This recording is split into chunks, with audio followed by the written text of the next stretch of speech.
Good evening, one and all. It's the Drinker here, and we're on happy hour number 42 now. Jeez, they're really going up there. But I am joined this evening by the one and only History Bro. Works with Sargon on the Lotus Eaters podcast. He was nice enough to have me on his stream. Gosh, it was a few months back, and we did a talk about Waterloo. It's one of my favorite old movies. And it's been great to have you back, man. Like, we're going to be doing a bit of a chat here about our favorite war movies of all time. And I thought you were a great guy to bring on for this sort of thing because, man, you know your stuff when it comes to history. So how are you doing, mate? Thank you for coming on as well. Oh, well, no, thank you for having me on. It's a real treat, an honour and a pleasure. No, that's very kind of you to say. Hopefully I can do some of these films a bit of justice. We shall see. But yeah, I'm really, really looking forward to this. As I said just before we came on air, the opportunity just to babble about history and war films, it's sort of a dream come true for me. So yeah, really looking forward to it. Nice one. The way that I thought we could do this, because we've both come up with our list of like top 5 favorite war movies, and neither of us knows what the other one's picked. And I thought easiest way to do it is just we go one at a time, and each person can introduce their next favorite, and we can chat a little bit about each film as we go. And then I guess you save your top pick for the end, and we'll see where we come out. And chat, by all means, follow us. I mean, I'm quite conscious that this is going to be a contentious one, and whatever we pick, there's going to be about 1,000 people screaming at us like, "No, why did you pick that? Why did you leave this one out?" So damn, yeah, we'll just do our best. And like, I think for me, the ones that I've picked are kind of my personal favorites, and I'm not going to sit here and say, this is definitively the greatest war movies ever made or anything, but it's just the ones that I very much enjoy watching. I don't know how it is for you, man. Yeah, well, I actually did spend a bit of time trying to pick out my top 5, and there's loads you have to cut out, obviously. Brilliant films that I absolutely love, but they just couldn't make, 5 is quite a small number to pick. Yeah. And I don't know if I can't even put them in a necessary order of the top 5. Like when people say, "What's your favorite song of all time? What's your favorite?" Yeah. Like, how do you pick one? What mood I'm in, Yeah. No, I mean, I've tried to put them in an order. So, I mean, I'll go with that. I'll probably, like, I ended up, scrubbing the list and starting again like several times because, like we were saying, there's just so many. And I should say, because we were discussing this before, I think both of us have probably got some honorable mentions that, didn't quite make the list, but they were just awesome movies. Like, just a cursory thing. I've got like The Longest Day, The Enemy Below, Das Boot, Enemy at the Gates, The Bridge on the River Kwai, Full Metal Jacket, like all just awesome movies. And all that, films that I think are fantastic. They just didn't quite make my top 5. Yeah, it's funny. I had Full Metal Jacket in the list that just didn't, and Das Boot just didn't make the cut. Yeah. Patton, I love the film Patton, but it just didn't quite make it. But there's loads all quite on the Western Front. Well, if we hadn't have already talked about Waterloo, I would have picked Waterloo. So we did talk about that, didn't we? To deliberately leave that one off so I can get more chat with you about other films. But that would have made my top 5. Yeah, I would have said so as well. And, when I was picking my top 5 as well, I tried to have a bit of variety there. So rather than just have, say, all conventional World War II movies or whatever, I tried to like spread it out a little bit. So there's different like time periods covered and stuff like that. I'm just looking through chat as well. Hamburger Hill is a great Vietnam movie. I remember that one as being really good. Someone said Aliens is a war movie. Absolutely. Well, that's the other thing, because there's a few picks. Like, could I pick Empire Strikes Back? It's like, well, it's war in the stars. So yeah, I suppose so. Zulu's another great one. Yeah, fantastic. Yeah. Zulu's on my list of the ones that just didn't make the cut. Yeah, Tora. Oh yeah. And Battle of Britain was the other one that in fact, it was on my list, Battle of Britain, because I love a bit of Michael Caine and Lovejoy.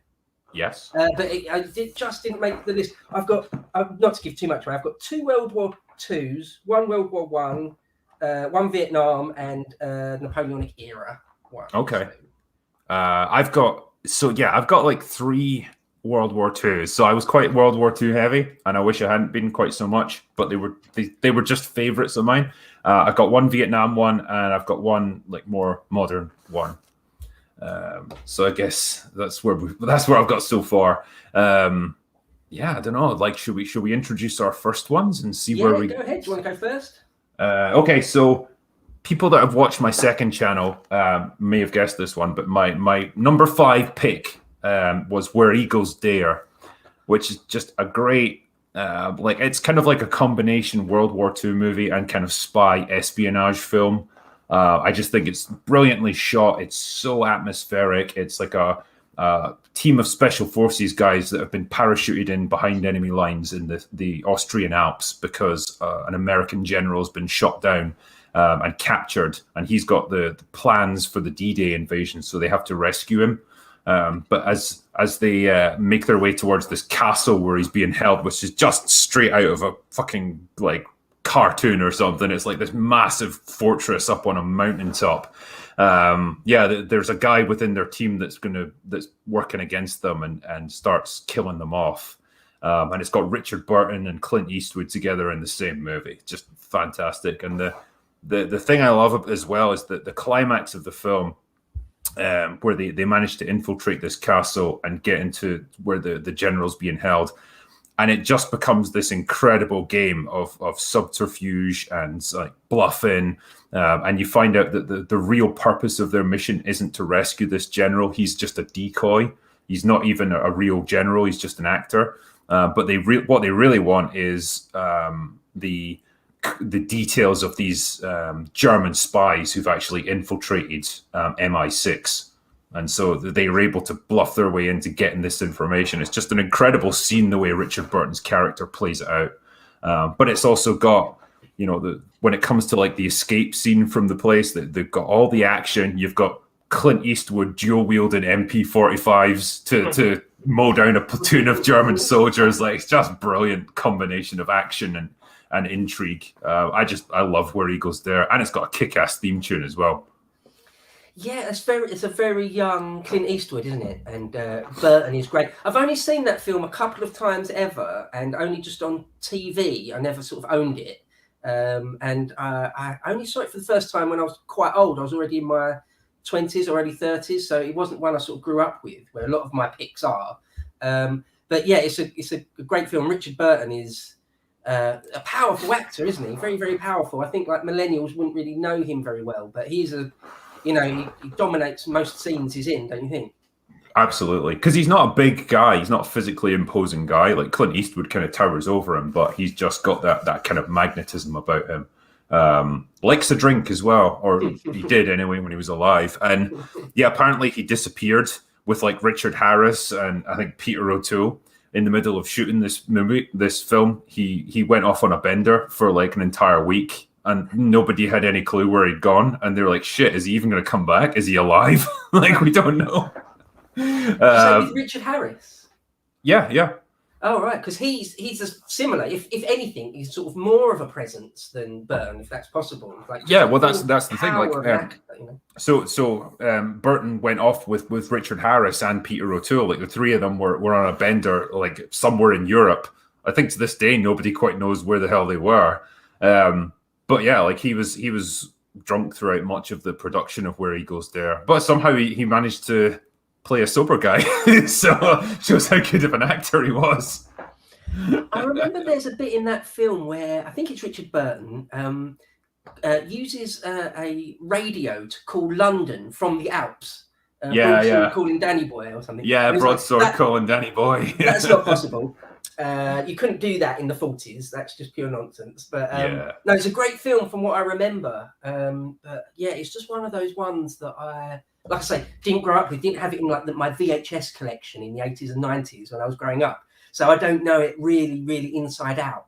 But yeah, I do remember it's quite tense. Aren't there loads of scenes in it where it's just really, really tense? Yeah, that's what I mean. Like it's able to switch from that kind of slow burn of them like sneaking around. They have to infiltrate the village that's below this castle, so they can then get on like a cable car thing. That's the only way to access this place. And they kind of bluff their way in as German officers. And so you've got all of that stuff going on while there's someone within their team that's working against them and killing them off. And yeah, it's all shot on location in like the Austrian Alps, so it's the middle of winter. It's like deep snow everywhere. It's always dark, and like the atmosphere is really kind of oppressive and claustrophobic. But the cinematography and everything just matches exactly what's going on in the plot. I think it's just a really well directed, really well shot, and really well acted movie. And it's even got strong female characters, which everyone loves these days. But yeah, there was 2 women in this who are like working undercover as spies that kind of accompany the team. Like one's working in a tavern in the village. She's posing as a German. The other one's like part of the team, but most of them aren't aware that she's there. She's kind of shadowing them. And yeah, like when it comes time to fight their way out of the castle, like they're both capable of running and gunning just like the chaps are. And I think, yeah, that was back in the 60s. They were doing that. Who knew? Yeah, I remember. You see Clint Eastwood in a Nazi uniform for a lot of it. I'm getting snapshots of memory. Is that right? Yes, because that's what I mean. They kind of posed as German officers so they could move through the village and try and make their way into the castle. And there's a bit where I think like a German officer insults Richard Burton, and then he asks for his name, and so he gives his surname as Himmler, and basically he's posing as Himmler's cousin. And he's like, yeah, I'll be taking your name, thank you, son, because my cousin's going to be interested to know who you are. And the guy just immediately backs off. Like, no, I'm fine. It's really ballsy. It makes me think a little bit of, are there a lot of the Dirty Dozen movies mix into one in my mind. But aren't there bits in some of those films where it's a really similar thing, where they have to sort of dress up as Nazis and get into some sort of hotel or some sort of, and I feel like where Eagles Dare is just the good version of that.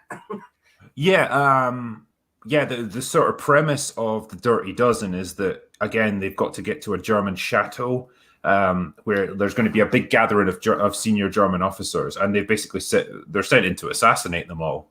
And so I think they drive them into like an underground bunker, lock them in, and then just drop like a whole bunch of grenades in there and blow the shit out of them. So yeah, I think that was the premise there, and I think Telly Savalas almost blows the entire gig for them because he just goes on a murder spree. He's like the bad guy of the movie. Telly Savalas has got a great haircut, in my opinion. He does, yeah. It's like I can see it influenced you. Yeah. I think of that song by the Misfits, Where Eagles Dare, whenever anyone mentions it. You know that song by the Misfits, I go where eagles dare. I don't know why, but that's the first thing that springs into my mind rather than the film. But I should rewatch it, actually, because I do recall that Burton's performance was excellent, and of course Clint is nearly always great, isn't he? Yeah, Clint was just great fun in that movie. I think he'd specifically said he wanted to have as little dialogue as possible, because originally he was going to be the mainstay of the movie, and he was like, no, I think Richard Burton is going to be the one that people care about, and people kind of know me as being like the man with no name, the gunslinger from westerns and stuff, and so I want to play up to that. And so his character doesn't have a huge amount of dialogue in it, but he's just this awesome kind of presence. Like, he's obviously a big dude, and he gets to do a lot of the action scenes. Like I say, there's a great scene where he basically holds off an entire like platoon of German soldiers single-handed. Just got the two submachine guns there. It's pretty cool. Like, because it's one of the things actually where my picks are quite often older films. A few of them, 3 of them, 4 of them are from the 70s. So it's interesting to look back what the sort of really, really famous actors in it had done before, sort of where they were in their careers. You know. Or not just the actors, but also sort of the directors, where they are in their career, sort of if they're already massively famous or not. And it's interesting to have a look at that and see that actually this person that we know now as sort of a god of the silver screen was actually quite new in 1976 or whatever. It's really Clint would have been relatively new, I suppose. Relatively, anyway. It's really interesting. Like there's movies like The Longest Day. It's got a small role for Sean Connery, but he was just basically like a cameo. But that was obviously before he'd become famous as James Bond, and so it's really weird just seeing him in playing little roles like this. Even then, he's good fun though. He's playing an Irishman for some reason. He can't do a fucking Irish accent to save his life, but does try. Bless him. Well, I've got a Connery film, so he's great, of course, always. Yeah. What was your first pick? Well, I'm not sure which ones, like I say, because they're all just 5 amazing films. So I'm not sure which one to do first, but I think maybe. Well, let's get it out of the way.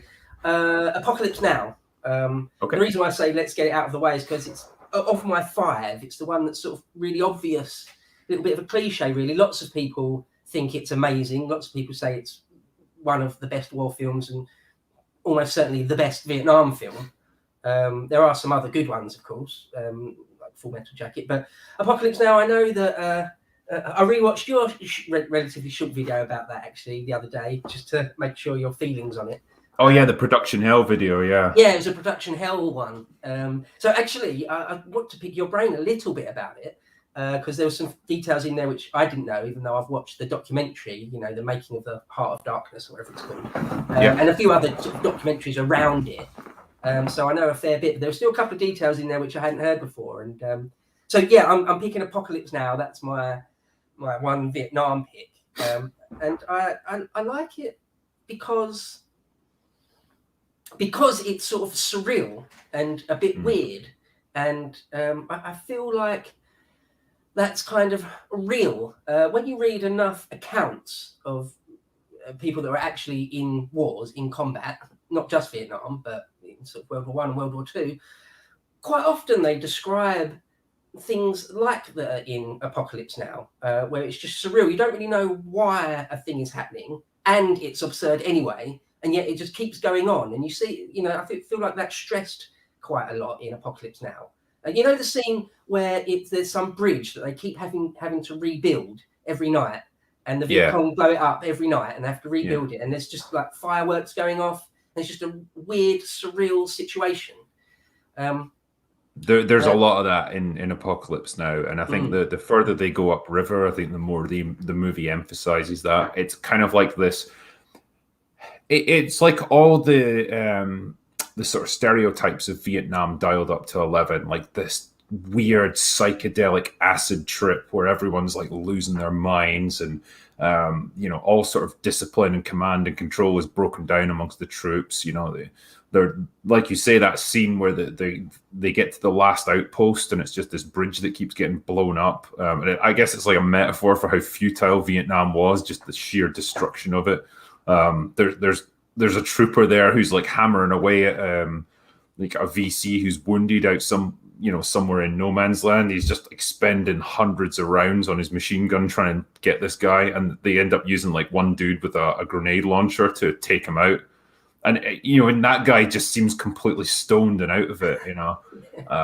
It's a weird movie, and the best way I can describe it, it's kind of an exhausting film. By the time you get to the end of it, it's just so. It's like you've lost all sort of perspective by the time you get to the end. It starts out, it's all the gung-ho kind of the ride of the Valkyries and that incredible action scene, Charlie don't surf, and Robert Duvall is the big gung-ho general, and that's the very kind of patriotic view of the war. The Americans just going and kicking ass with their choppers and blowing shit up, and that's great. The more they go upriver, the more things start to break down, and like some of their guys get killed off. The remaining ones lose their mind, and then they encounter Marlon Brando, and it's just him like sitting in a dark room just talking gibberish for fucking hours. And then it's Willard's, the main character, like it just comes down to this murder. Ultimately, he just fucking hacks him to death with a machete, and it's intercut with like the bull getting slaughtered by the villagers, which is real. Actually, that was a real ceremony that was happening. It's a real animal getting killed on screen there. And yeah, it's just like I say. By the time you get to the end of the film, you just feel burned out, and I guess that's what they were going for. That's what the character feels like by the end. It's a hell of a movie. I watched that film with a girlfriend once, and after it had finished, she was sort of profoundly disgusted because I told her that when they killed that cow, they slaughter a cow, don't they? And it's real. They really are hacking a live cow to bits. And she couldn't really get over that and was sort of disgusted, profoundly disgusted by that. But, I mean, it was going to get done anyway because, like, I think that's what I said. Yeah. It was like the villagers were going to do this thing, and they were like, "Well, can we film it?" Yeah, okay, sure. And so they put it in the movie, but then they couldn't have that thing that you get, like no animals were harmed in the making of this film. This one absolutely was harmed. Yeah. Well, there's that bit. Just to quickly go back to that bit where you mentioned, because I think it's a great bit, where at that bridge, where there's one guy, that really stoned guy, comes out with that grenade launcher, that thump gun, and shoots one grenade out into the darkness, and all the firing stops. There's that bit where Martin Sheen says to one of the guys in the trench, like, "Who's in charge?" And he spins round and says, "What? It's not you?" Because Willard's like an officer, isn't he? He's a captain or a major or something. And I think that is a greater bit than it first seems. Because, again, when you read lots of accounts of real combat soldiers, is quite often what it ends up like is a small band of men, a very small group of men, maybe 5, 6, 7 guys, fighting for their life, not really knowing what's going on. Yeah. That's what it nearly always boils down to. And I just find it interesting that scene sort of does sort of encapsulate it quite well, that on the front line, after things have sort of petered out and you're like many days or weeks into some sort of offensive, you end up with like this small band of men that don't really know what's going on or what they should really be doing, and there isn't really anyone in charge. That seems to play out again and again and again and again in wars, and you just got a small flavour of that in that bit of Apocalypse Now, and I just think that's a great bit, perhaps better than what it first seems. Yeah, I mean, there's so many bits like that in Apocalypse Now, and I think, you know, the sense that you really get with that film is just an army that's breaking down.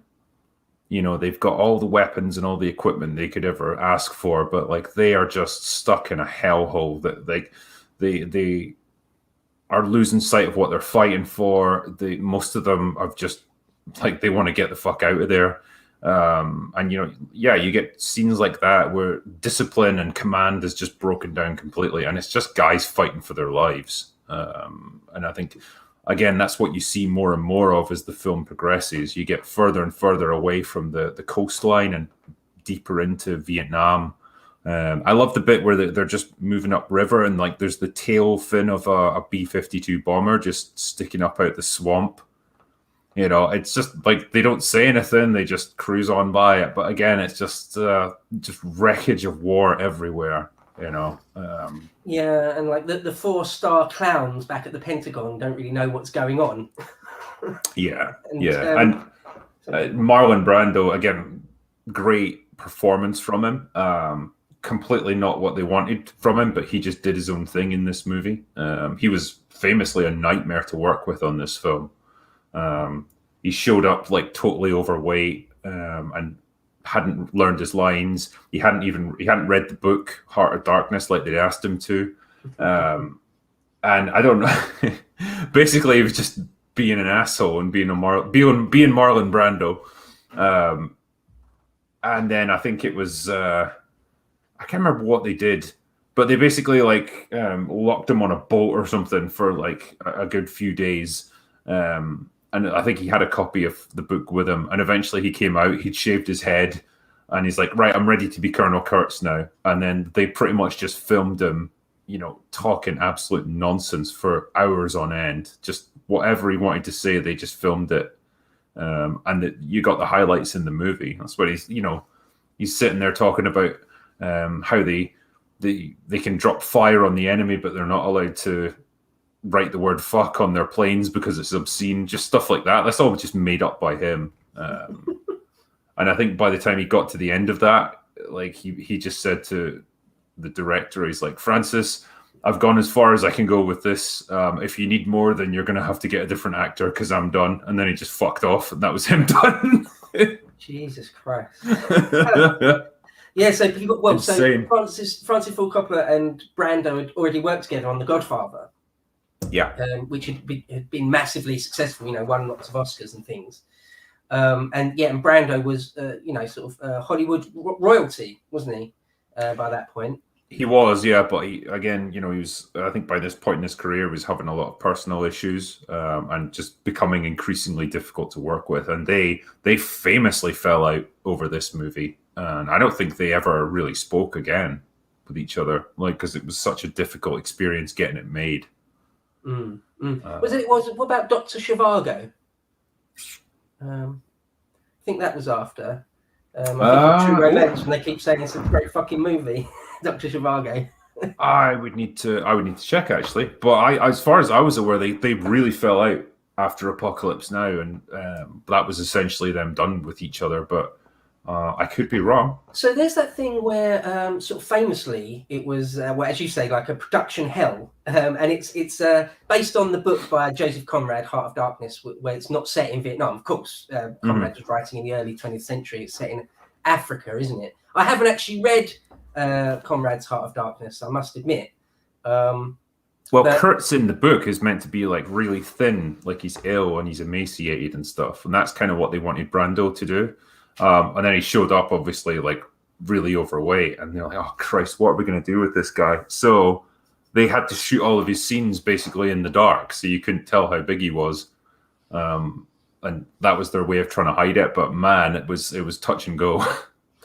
Yeah, and he wouldn't really read his lines that Coppola had written for him, would he? He just wouldn't read anything. To read them. I mean, what a nightmare. And when you look back on it, because I didn't know that until many years after I'd first seen it. Again, I saw this when I was quite young, had it taped off the telly on VHS. And so I'd watched it loads of times before I watched a documentary about the making of it. And I didn't really realise, why would you, I suppose, that his lines are sort of gibberish, sort of nonsense, aren't they? But not entirely. I mean, I think it's still a great performance. I think that when they edited it together, that was sort of a great piece of work to sort of salvage anything from it. Because famously wasn't Harvey Keitel cast, and they even started shooting with Harvey Keitel was Martin Sheen's part, but then he fell out with Coppola, I believe. And also, who's Kurtz's American lackey with all the cameras? Oh, that's Dennis Hopper. Yeah, didn't Dennis Hopper and Brando completely fall out? Like they couldn't almost be on the same set at the same time because Hopper just wouldn't stand for any of his shit. I know Val Kilmer and Brando fell out on Island of Dr. Moreau. Like they famously fucking hated each other. I'm not sure about Dennis Hopper. I know he was he was struggling with many issues at the time, and there was a bit where he had to do a scene where he's ranting at Martin Sheen, and he was really struggling to get in the frame of mind for it. And Coppola took him aside, and he's like, "Look, what do you need, man, to get ready for this?" And he just replied saying, "About half an ounce of cocaine ought to do the trick." So they got him his cocaine, and he was just raring to go after that. They obliged him. Hopper was high as a kite when he was doing these scenes. That's why he's so manic when he's just ranting away about calculations and how you put men on the moon and just nonsense like that. Again, just whatever popped into his head, he would just say it. It's brilliant. Like this entire movie was just based on drugs, I think. You can sort of see that bit when he's like, he can't find the words. He's like, he's a man's man. You can tell he's and you can see how thin he is as well. Like he was having a tough time. This was actually a real low point in Hopper's career as well. He was really struggling to get work, and his performance in this kind of rejuvenated his career. So it you know, it was good for him. It wasn't so good for Martin Sheen. He had a heart attack in the middle of filming. He was only like in his 30s, but he collapsed in the jungle. From everyone as well. So. Was it? Yeah, he did. Yeah. Because they knew, like, if news got out that he'd had a heart attack, the producers would shut down the film, and so it was just dealt with very quietly. But yeah, he collapsed in the jungle. He had to like stagger out onto a road, you know, having had a heart attack, and he was rushed off to hospital. But like they just passed it off as like indigestion or something. I don't fucking know. It was the 70s. You could just get away with stuff more. Yeah, absolutely. So yeah, wasn't there lots of not just cocaine but LSD? I seem to remember, because I haven't seen the documentary for many years, but I seem to remember them saying that loads of the cast and Coppola himself were taking lots of LSD. So that's not just like being drunk or being high on cocaine or something, but it's like actually like mind warping sort of drugs. And so no wonder you're left with, well, the final thing is sort of, yeah, it kind of is surreal in places, isn't it? Oh, it's absolutely surreal. Yeah, that film is all over the place. And again, I think it's to its credit, really, because whether they'd intended that or not, like it just takes you into the frame of mind of the characters as they're slowly losing their minds towards the end of the film. Like I say, it just becomes this crazy acid trip where, you know, you've got like rock and roll music playing and he's hacking Kurtz to pieces and you get the bull getting slaughtered, and it's just it's all over the place. But yeah, it's all about man's descent into madness, I suppose, in the middle of war. And I think if that's what they were going for, they captured it pretty well, whether they'd intended it or not, you know. Yeah, there's a couple of bits in it. You know, when you hear near the beginning, the sort of the generals, the brass, play Martin Sheen a recording they've got of Kurtz, and he's talking about that his dream is a snail slithering across the edge of a straight razor and surviving, and it's just madness. I remember thinking when I was a kid or a teenager when I first watched it that was somehow, even though I've got no frame of reference, that seems like a genuine depiction of madness to me. I feel like that writing or that bit is really good. And I remember that there's another bit right near the beginning of the film where you see Martin Sheen sort of losing it on his own in a room, and he punches the mirror, and you see him crying and breaking down. That was real. That wasn't acting. He was an alcoholic at the time. And at the end of his tether as well, for real sort of thing, wasn't he? Yeah, and they just set up a camera and filmed him, and he just sat there drinking and just kind of lost his mind. And he said to them, "Yeah, just keep shooting." And so when he punches a mirror, he's got his hands bleeding and stuff. That's all real. He's lying on the floor crying his eyes out. That's completely real. That's a man genuinely losing his fucking mind right in front of your eyes. It's interesting to watch. Yeah, very much so. Very much so. I mean, I remember seeing that when I was a bit too young, really. I was, I don't know, 14 or 15, and not really understanding that. It's a very adult thing, isn't it? Very, very, very adult thing for sort of a grown man, a strong grown man, to sort of see him break down and lose it like that. And I remember thinking, what's wrong with him? Like, what happened? Yeah. You know, not really taking on board that he's supposed to be some sort of, a professional killer, an assassin, isn't he? He's supposed to be, he is. Sort of the hardest, sort of the darkest of the dark wet team sort of thing. And no wonder his psyche is supposed to have been scarred. And I just remember, as I say, when I'm like 15 or something, thinking, I don't really understand. Why is he crying? I don't. What's wrong?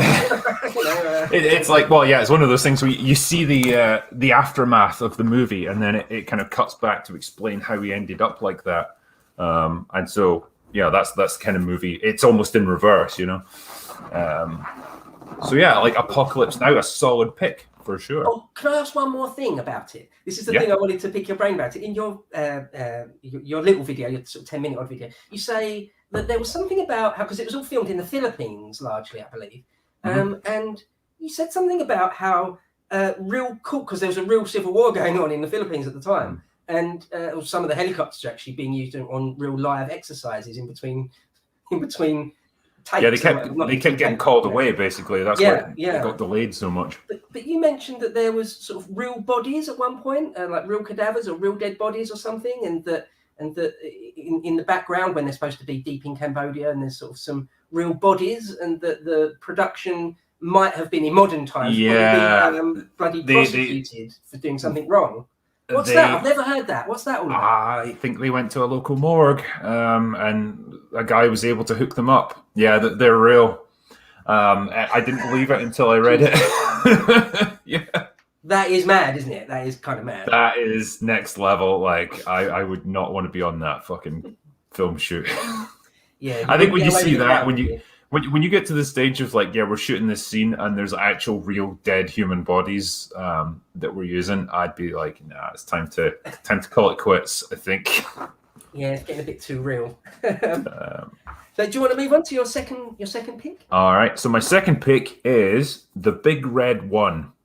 I've not seen that. Wow, interesting. Well, so it's a war movie that's set during World War II. It stars Mark Hamill and Lee Marvin, and it's about a squad of U.S. infantrymen from the 1st Infantry Division. That's why it's called the Big Red One. They got like the number 1 on their uniforms.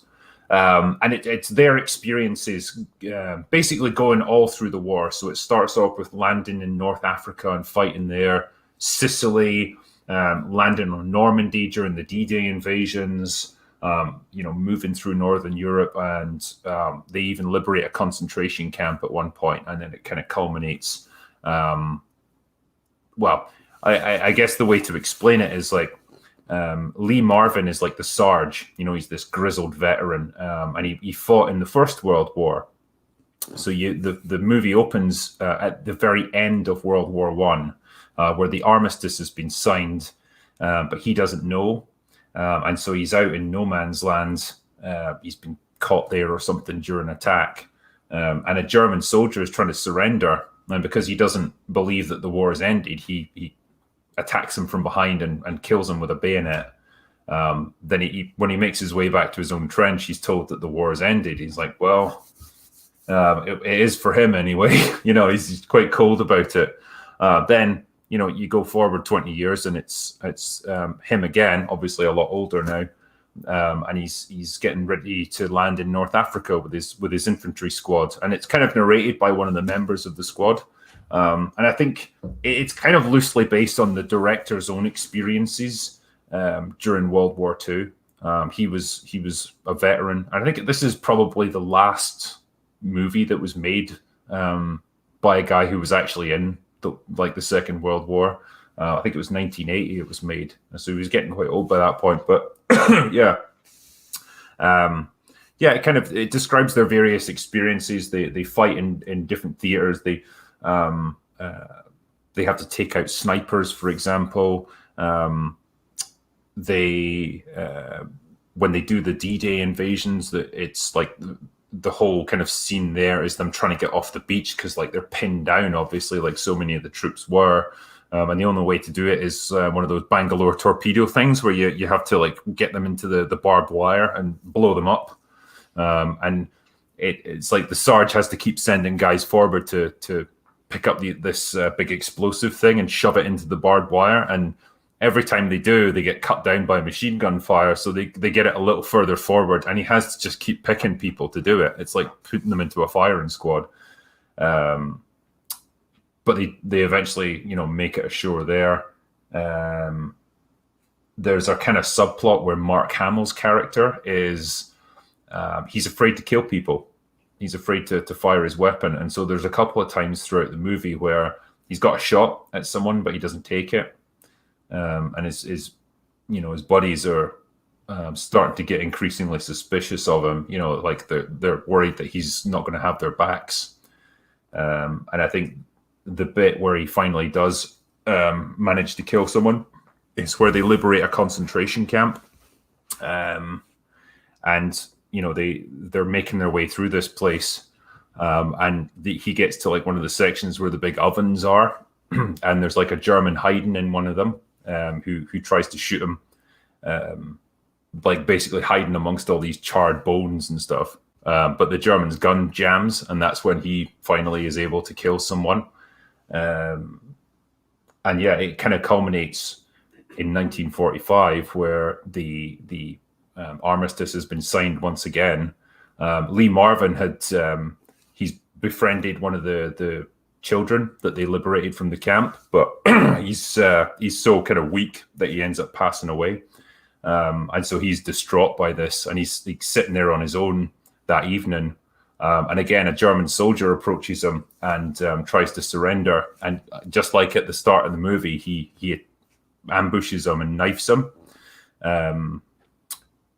But he's not quite dead, and that's when the rest of his squad catch up to him and tell him, the war's over. And unlike at the start of the movie, he realizes like this guy was just trying to surrender, and so they kind of patch him up and like they take him away. But you get a really interesting narration at the end of it from one of the squad, basically saying that German guy that we saved there, we had more in common with him than all the replacements that came and went throughout our squad all this time. Because basically the point of the movie is like so many guys get brought in to replace casualties, and they lose so many people over the course of the war that they kind of avoid even getting to know these guys because they come and go so quickly. And the narration basically ends with saying like we had more in common with that German guy than all those replacements that we'd never known because we were all survivors. And that was really all the glory you can expect out of war, is to just stay alive. Like, because ultimately we were all just human beings trying to make it through. Excuse me. And I know that's kind of a long-winded explanation of the film, but it's a hell of a good movie. Yeah, it sounds great. Just thinking about, I just quickly looked it up there on Google, and it said 1980. So that's interesting. It's like, so Hamill had done A New Hope, but the other two films weren't out yet, right? So maybe this is probably one of his first, other films, other famous films after A New Hope. I take it. No, it's and he's really good in it. Excuse me, probably a bit of the Rona kicking in. No, like I say, his character is he's afraid to kill, and so it becomes a real point for him throughout the movie. He's very conflicted about it. But yeah, Hamill gives a great performance, and so do all the actors in it, especially Lee Marvin. It does sound really good. It sounds right up my alley. I'll find it and give it a watch, because I'm thinking, obviously I haven't seen it, so I can't comment too much on it, but in the film Patton, where you sort of see the Americans in North Africa first, there's a big battle at the Kasserine Pass, I think it was called, and then parachuting into Sicily. Brad Pitt in the old Inglourious Basterds talks about jumping out of a fucking aeroplane just to teach the German a lesson in humanity. But it does sound like a really good film, and they end up in Germany, I take it, then at the end of the war. Yeah. They fought their way up. If that had been a single film rather than a HBO TV series, I would have picked the Band of Brothers, but I thought we're not doing TV, just movies. Yeah. See, that's the reason I sorry, I need to get a drink of water. Oh man. Apologies to all the people watching this. I can't get my words out. That's okay. I can see your eyes are watering. Sometimes it feels like a speck of dust has sort of been fired at the back of your throat, and there's just no amount of throat clearing can sort it out. That's it. When I was describing the movie there, I was like, I need to get through the description, and like my throat was getting more and more itchy. Oh man, that's annoying. If you need to take a minute and honestly go get a drink of water or something, it's not a problem. No, it's fine. It's it'll clear itself. I apologize to people watching this that you're just getting like half an hour of me coughing. It's like there we go. All that toilet duck is finally coming back to haunt him. Indeed. Yeah. That was part of the reason that I didn't include Das Boot in my list, because it's more of a TV show. It's a miniseries. I know they did produce a movie version, but they really cut it down a lot, and you miss so much that you get in the miniseries. That's why I didn't put that on my list, but otherwise it probably would have been there, because I think that's fantastic. Das Boot. Yeah, I've only seen the sort of feature-length movie version. I've not seen the full unabridged. And nonetheless, I think it's great. Like I say, I only just didn't make the cut. Obviously, it's, in a sense, it's very slow. It's a very, very slow film in many ways. But I think it's great. I mean, most people that have seen it, if you sort of get on board with the pacing of it, it's really, really great. I agree with that.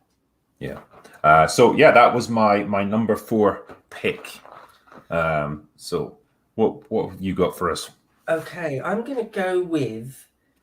Again, I'm picking off the more cliche ones. I'm going with The Great Escape. Hey, yeah, I that's bloody love The Great Escape. yeah. It's Um, you can't help but enjoy it, can you? Well, it's one of those films where, again, I had it sort of on VHS as a kid, so I've watched it, I don't know, 15, 20 times or something stupid. But not in quite a few years, actually. And I think it's great for all sorts of reasons. One of the main reasons is that it just jumps sort of straight in and there's no sort of wasted downtime, and they don't sort of there's no sort of wasted time really with the story. It just sort of moves on. It gives the Yeah. audience a fair bit of credit. It doesn't explain absolutely every tiny little detail, exactly who is who. And that it's a true story in many ways. I mean, there is a large element of it which is fictionalized, and most of the characters are actually an amalgam of people. Yeah. But nonetheless, the general sweep of the story is true, and some bits of it are really quite exactly accurate to real life. And so, yeah, that's one of the reasons why I love it. And there's a lot of the characters in it are kind of well, they're charismatic, aren't they? And they're just it's hard not to go along with them. I mean, you got Steve McQueen there, just absolutely killing it, And I think the whole bike scene, where he leaps over the fence, was just absolutely iconic. Well, it's a shame actually. He tried to do that himself because ultimately it was a stuntman that they used. But he tried to do that scene himself because obviously he was a race driver and he was pretty competent on the bike. But I think he didn't quite hit the jump, and so kind of missed it. And they were like, oh, we can't have you keep doing this because you're going to get yourself killed, and you're like the main star. So they had to use a stuntman in the end, and it's a shame. But yeah, it's just an awesome scene, and I think Great Escape's been one of those ones that's become just a British tradition. Like if it's a bank holiday or if it's Christmas or Boxing Day or something, chances are The Great Escape will be on. And it's just a good, fun movie. When I was a kid, I feel like every Sunday either The Great Escape or Zulu was on. Yeah. Obviously not. It just felt like that. Yeah. No, absolutely. And what else is it? I love that bit where some of the guys are trying to bluff their way onto a train. They're getting their papers searched by a German, and it seems to be going okay. And then the German just says to him, "Good luck," and without thinking, the guy just goes, "Thank you." And then you just see that moment of, "Oh fuck, no, I've messed up." Yeah, that is one of the greatest bits of that movie. It's so good. But they do such a great job of establishing all the different characters, and then when they stage the escape, and they all kind of split up and go their different ways, they're all using different methods to try and escape. And so you're so invested in them by that point, you desperately want them all to succeed. And then one by one, you see them get captured. And it's great at making you just root for everybody, I think. Yeah. And well, I like, one of the reasons I like it is that it's so, most of it anyway, is really very English or British, isn't it? I mean, so being a captive of the Nazis deep inside Germany, because the actual camp, Stalag Luft 3, is sort of just south of Berlin. So you're deep inside Germany, and so the idea that the officers anyway don't just give up, that they see that their duty once captured is actually to cause the Germans as much hassle as possible. Yeah. But to do it in, I think, really quite a British way, because there are a lot of Americans in it as well. But I just think, showing sort of that stiff upper lip in the face of death, really, because even though sort of the tone of the film is sort of fairly jovial a lot of the time, they are dicing with death. A lot of them were murdered at the end of it all, sort of direct orders directly from Hitler that most of the returned POWs will be killed. Yeah, well, you get that scene where they're taken out into a field. A bunch of them, they're taken off this truck. They're not told what's happening, until the tarpaulin comes down off the back and there's the machine gun, and that's them all just executed. And it's got that really sobering element to it. As much as the film is kind of lighthearted, it's kind of portrayed as a bit of an adventure, and there's action-packed bits, and there's a certain bit of tongue-in-cheek humor as well. Like Steve McQueen with his ball that he's bouncing off the wall and stuff. That bits like that just remind you like there was a real cost to all of this. Yeah, because sort of the true story, if I sort of do a little bit of the in my wheelhouse, the real history of it, it's an incredible plan that they wanted to break out 200 guys or 250 odd guys was the plan originally. This is all in real life. And the guy, Roger Bushell, which is the character played by Richard Attenborough, Lord Attenborough. In the film, they call him Bartlett, but he was based on a real guy, Roger Bushell. And in real life, they ended up getting 76 guys out of one of the tunnels. Yeah. Two of the tunnels were discovered, and it was only the third one that they still were able to keep open. And it was only the 77th guy that it was when the Germans realised what was going on. And out of all of those, so 76 guys escaped. 73 of them were recaptured. 3 did, in fact, get away. A Dutchman and 2 Norwegians actually got back to Allied lines one way or another. But of the 73 that were recaptured, 50 were executed by the Germans. And there's still a memorial there to this day for those 50.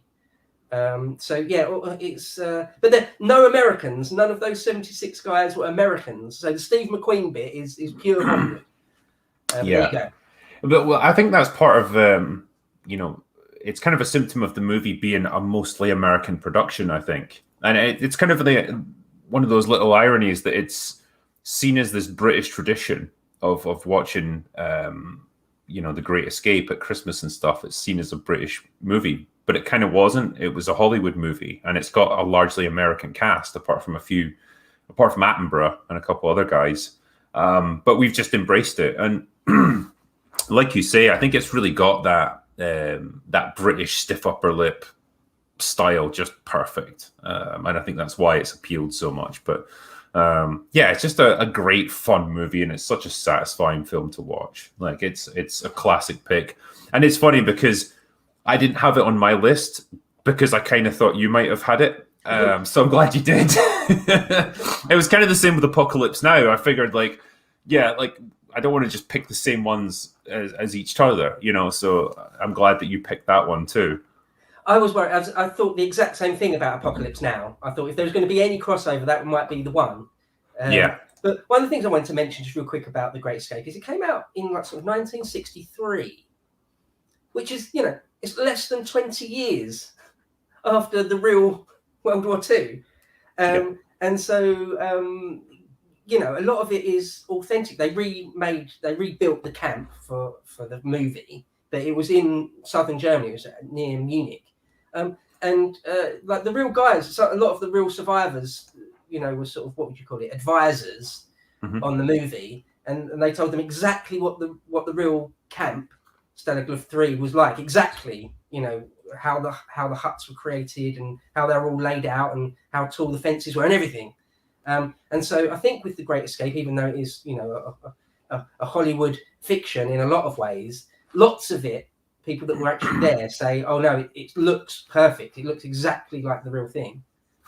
I think that's the advantage they had back then, is having ready access to the guys that had been through it.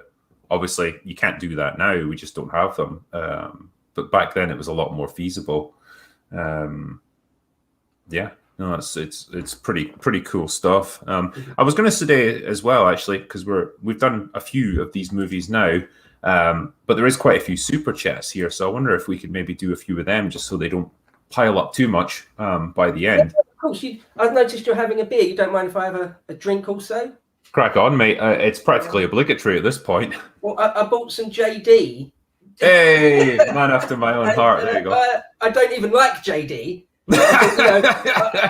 I'm on a stream with The Drinker, so it seemed like the done thing. So I'm on Moretti tonight. I'm taking it easy, I'll have but a wee dram whilst I'm on stream with. Yeah. Are you just going to have it neat? Damn. Yeah. All right, I like it. All right, I'm gonna bring up some super chats here. Sorry, I can't make them appear on screen because they will have moved beyond that, but I'll just read them out. So, Maka Jr. says, "Drinker, you raunchy, rambunctious rapscallion of retorts. Look forward to watching the stream on the replay. Have you played the Legacy of Kain games? God damn, those are classics from the PS1 era. Yeah, like, what is it? Blood Omen or something. Legacy of Kain." I never played the first one, but I played the second one where you're like Kane's protege or something, and you get like betrayed by him and sent down to hell, and you got to fight your way out. I quite like that. I think that might be in the PlayStation 2, if I'm not mistaken.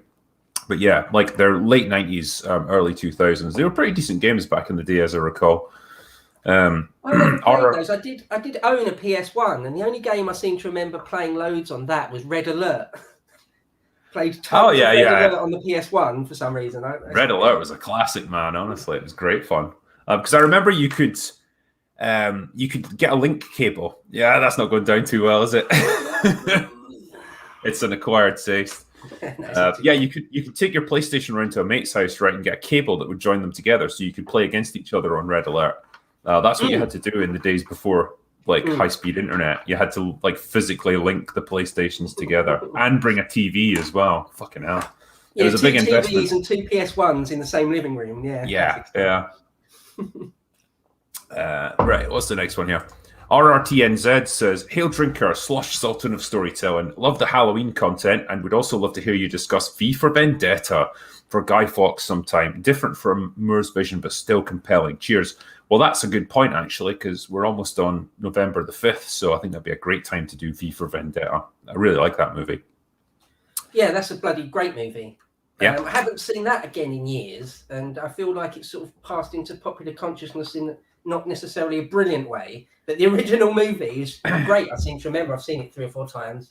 It's really funny because people take V's speech from V for Vendetta, and whatever side of the political spectrum you're on, or whatever argument you're trying to back up, they seem to just use that speech as like, a way of justifying what they think. And it's really weird because, like, if you see the politics of the original novel, it's way different from what they probably think. But yeah, the movie itself is great. I think the dialogue's great, the direction's great. Great movie, and I love Hugo Weaving as V. He's just brilliant. It shows like what a great actor can do without actually even having his face on screen. It's just a mask. Yeah. Stephen Fry's good in it.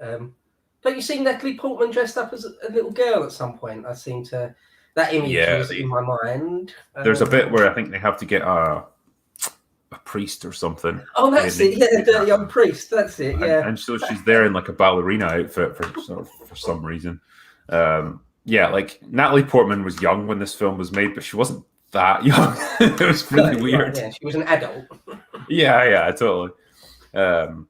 RRTNZ also says, "I took your recommendations on Courage Under Fire and Hunt for Red October. Thanks, totally worth it. Great films. I love Hunt for Red October. In return, I recommend Crimson Tide. Yep, excellent. 1995 nuclear submarine thriller with Denzel Washington and Gene Hackman. Cheers. Yeah, Crimson Tide's fantastic. I referenced it once, actually, when I was doing a video about the Last Jedi and Admiral fucking Purple Hair. The kind of conflict between her and Poe, and how that compares, because it's a similar situation to what you had in Crimson Tide, but that movie was smart enough to actually give you 2 characters with opposing viewpoints that were both equally justified. And so you understood where both men were coming from in that film, whether to launch the missiles or not, because they've both got a justification for what they're doing. Whereas in Last Jedi, it was just dumb as fuck, and it was contrived, and it shows the difference in screenwriting ability there. That's a great example, and it's a good example of command in really difficult situations. Yeah, it's funny how sort of in our modern era, how the writing seems to be just so poor. I'm not going out on a limb here. It's obvious, everyone says it, but just how is the screenplay so poor? With a lot of these films, I've sort of looked into the the screenwriters or the writers, and quite often they're sort of guys that are really established as playwrights or as novelists and things. They're great writers. And it's just weird that you end up with, well, take for example the sort of modern tranche of Star Wars, how the writers seem to be childishly inept or something. I don't know what's going on there. It's so weird. I think childish is the perfect description. And I'm going to be making a video about this fairly soon, because I did one about why modern movies don't work, and how setup and payoff isn't used anymore. But the next one I'm going to do is basically that modern movies are written by children for children. And that's why you have such terrible writing now, because it's people with the minds of children trying to write adult characters, and they just can't do it, because they don't have, most of the time, they don't have any real experience of working with real adults, because they've been sheltered their whole lives. And so what you get is characters that are just all about emotion, and they're volatile. Nobody is stoic anymore. Nobody is cool under pressure. Everybody just loses their shit at the slightest thing. Everyone has to talk about their feelings all the time. It's not how real people operate in the slightest, and that is the key difference. And I think, that's going to be my basis of that video. But you're exactly right when you say there's a childish kind of ineptitude to writing nowadays, and it's precisely because of that. We have people with the minds of children, and the plots are often terribly contrived or just nonsensical. Quite often in your reviews, you'll say something like, "And why did this happen? Don't know. Just move on." Yeah. Like, that should hardly ever happen, where the audience are just like, "Oh, don't know. It doesn't make any sense, but who cares?" That should hardly ever happen in a film where lots and lots of money is being spent on it, but they don't seem to care. That is exactly it. And I think as long as they keep making money, they're not going to care, because why should they? Back in the days that, the 80s or the 90s, when we were talking about movies like Crimson Tide there, you kind of had to produce good quality stuff in order for it to sell. You couldn't just trot out another Marvel movie, which could be good or it could be absolute garbage, and it doesn't matter, because people will just go and see it by the thousands, the millions even. Back then, these movies were just standalone films. They had to stand on their own merits, and so they had to be good. And you just don't get it anymore.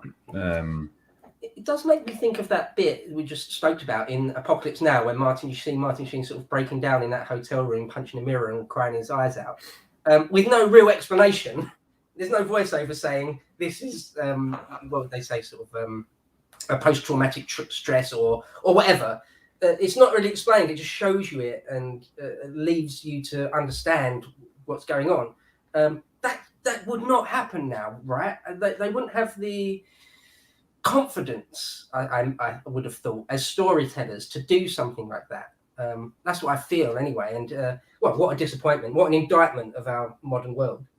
I mean, a movie like Apocalypse Now would never even get made nowadays.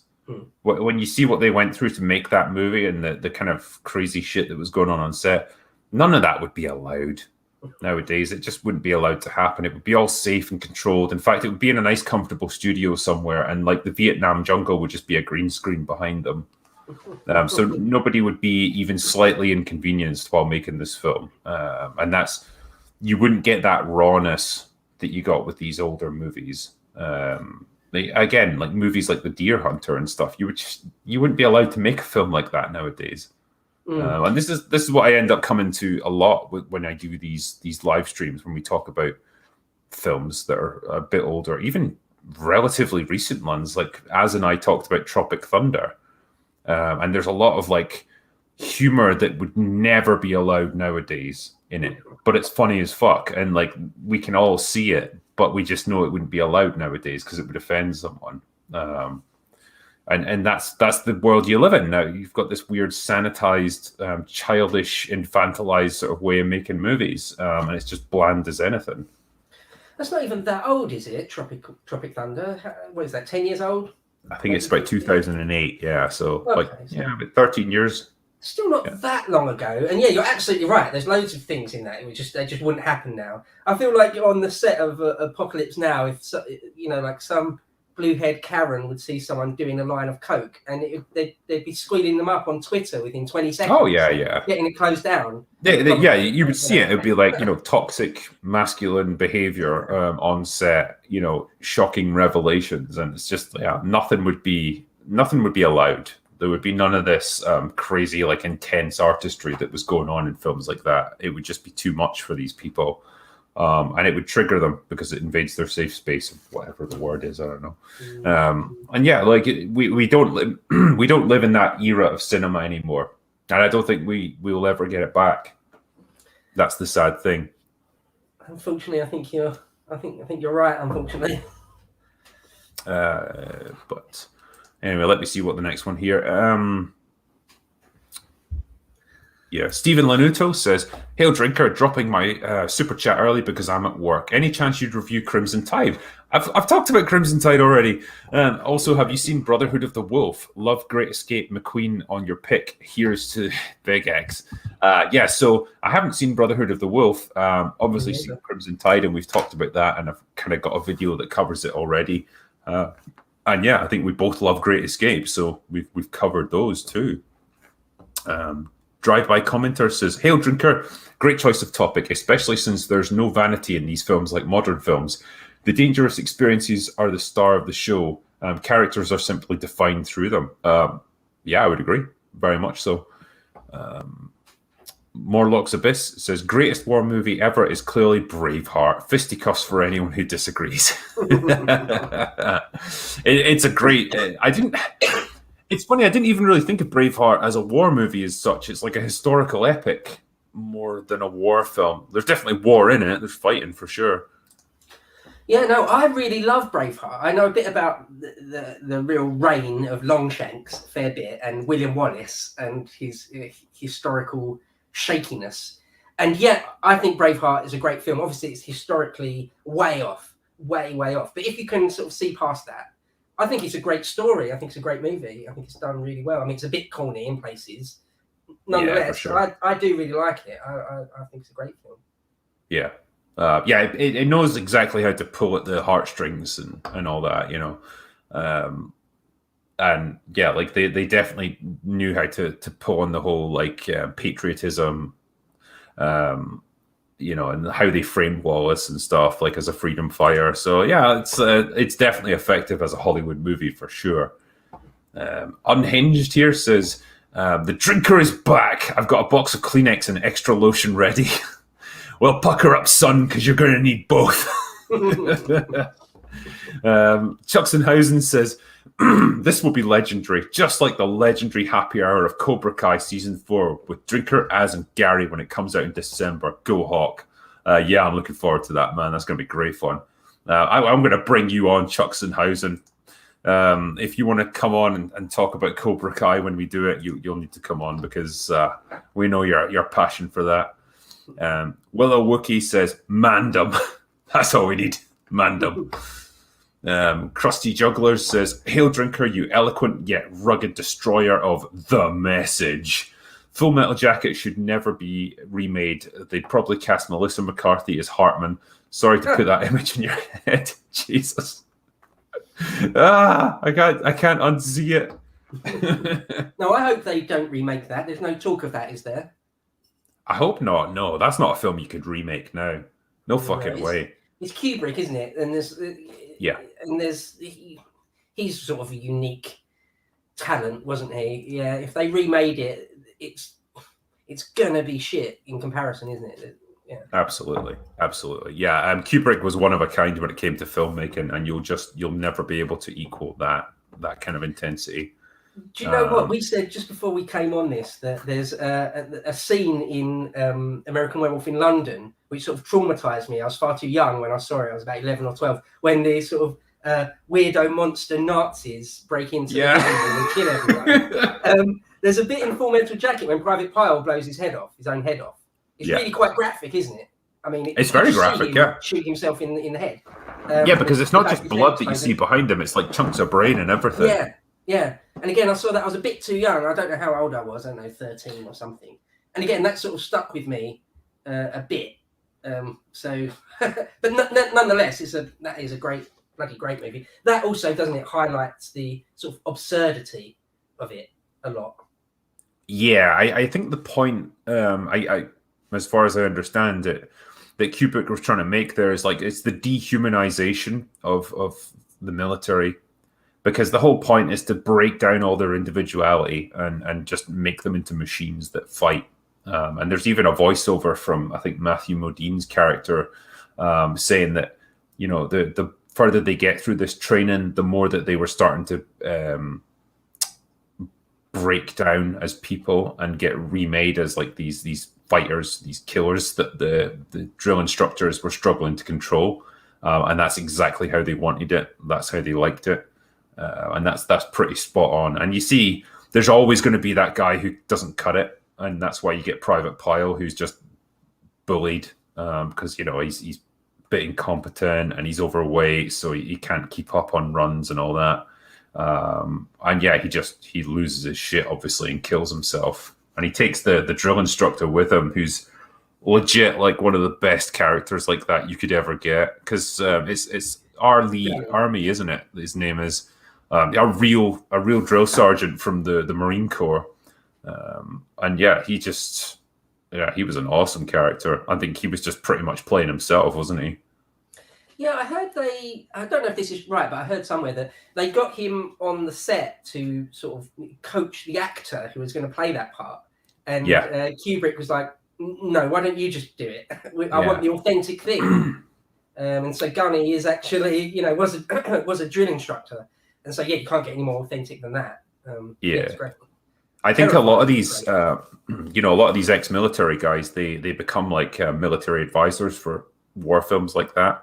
You know, that, like you say, they'll be on set to coach actors or just instruct them in like weapons drills and all that sort of thing. And you know, he's one of those lucky ones that Kubrick just spotted that in him. He's like, look, he's perfect. He looks the part. He can act the part. Let's just use him and put him on screen and just let him do his thing. And that's exactly what he did. He just nails every scene that he's in. Yeah, he's like sort of genuinely intimidating, isn't he? Like, I was thinking the other day there's a film, one of the Kill Bill films, when Lucy Liu goes mad and she says, "Anyone else want to say anything? You know, do you remember that scene? I'll cut your head off if anyone says another word." Like, I remember thinking, that's not convincing at all. I'm not scared at all. by that. But the drill instructor in Full Metal Jacket, it's the real deal. It's sort of genuinely unnerving, sort of really intimidating for real sort of thing. It's great performance. Incredible. Well, yeah, I mean, I love that. It's like, what the fuck is that? It's a jelly donut, sir. Because again, he's a great example of you don't always need size and strength to intimidate people, because he's not a big guy. You know, he's fairly short and he's quite lightly built, but he just absolutely radiates confidence and just energy like that. And you would never fuck with a guy like that, because he could break you in half if he wanted to. And it's just, perfect example of a guy who's been through it and lived through all that stuff, and it's toughened him and just made him into that kind of character that, just an actor couldn't play, I don't think. Yeah. No, I feel like basic training, especially infantry basic training, although I've never been in the forces, I should say really quickly, but sort of infantry basic training back in the day, it was sort of about breaking your will, I think, sort of making you not an individual anymore, but part of a fighting unit. And that means sort of breaking men's wills if need be. What do you think? Some people didn't survive basic training, that's real. Yeah. I mean, a couple of my mates have ended up serving in the military over here. Like, one was in the RAF, one was in the army. And they're saying, like, there's some people that just don't cut it. And they're usually, they don't kill themselves like in this. Like, they're usually just shipped out, and it's like, look, they're not fit for service, and they're just sent back to civilian life, I guess. But yeah, there's, like we were saying here, R. Lee Ermey started screaming at Kubrick drill instructor style as a demo. Kubrick instinctively responded as a recruit, and he was convinced. Just Perfect. Yeah. I'll do a couple more super chats and then we'll crack on with our movies. What's the next one? Charles Hurst says, I still don't understand why Hollywood hasn't made a movie about the 588th Night Bomber Regiment. You want to talk girl power? Those women had some of the biggest balls in Russia. Anyways, have one on me. Yeah, so I've heard about these. They were dive bombers, and apparently they would attack at night. And I think they'd fitted like these weird siren things to their planes that would create like a kind of screaming noise as they dive bombed. And it Like scared the shit out of the Germans. What's that? Sorry to interrupt. Yeah, like a banshee. Weren't they called like the screaming banshees or something? Yeah, the banshees, or they were witches or something like that. Like the Germans, fucking hated them. There we go, night witches. Yeah, they should absolutely make a movie about that, because it's like, there you've got some genuinely, interesting, real historical characters that were women who kicked ass in the war. I think the Soviets used women quite a bit in their armed forces. There's snipers and stuff that they had. Some of them got like well over 100 kills. No, that's what I was going to say. It's funny how the Soviets and the National Socialists viewed women in combat very, very differently. Like Hitler was prepared to put old men and small boys really into the front line before women, whereas the Soviets were like, no, we don't mind. If anyone's up for doing it, then I think the Soviets' concept of it was like, well, it's more meat shields for the motherland, so just throw them in there. One of those women, I believe, got loads of kills. She wasn't just a female fighter pilot or ground attack pilot, but a very good one. If you believe the accounts, I think some people have said that maybe it might be, sort of Soviet propaganda, but nonetheless, there seems no doubt that they were there and they did do some pretty incredible things. Yeah, absolutely. I think, if you want to look for kind of examples of tough women, you're not going to get much more than like Soviets in World War II. Like they would fucking dismantle any dude from today. Like. I'll do one more and then we'll do some more movie chat. So Farewell Thunderchild says, no Hacksaw Ridge, We Were Soldiers, Jarhead or Toy Soldiers. Sirs, I'm offended. Catch watch as earbuds dead, but look forward to the upload. I mean, I've already done Hacksaw Ridge with Shad, which was a good chat. We Were Soldiers is a fantastic Vietnam film. That's definitely would have been in my my almost made it category. Wasn't a huge fan of Jarhead, to be fair. I get why it was like a well-regarded movie. I just didn't love it quite as much. Yeah, no, I feel the same way. I didn't mind Jarhead. I give it sort of a 6 or 7. I didn't think it was terrible, but it wasn't. It wasn't great. I mean, like a lot of Iraq One films, like Three Kings or something. That's not good. Soldiers is great. What was the first one? Let's see. So Hacksaw Ridge. Oh, Hacksaw Ridge, right? Yeah. No, that's good as well. No, that's very, very good. Yeah. I liked We Were Soldiers because the actual combat scenes are brilliant in it. Really well directed, really gruesome. There's some horrible bits in it, like when they accidentally drop napalm on their own troops, and they're trying to evacuate them. And I remember one dude encounters a friend of his, and he's got to try and get him to a medevac chopper. So it's like, right, grab his feet.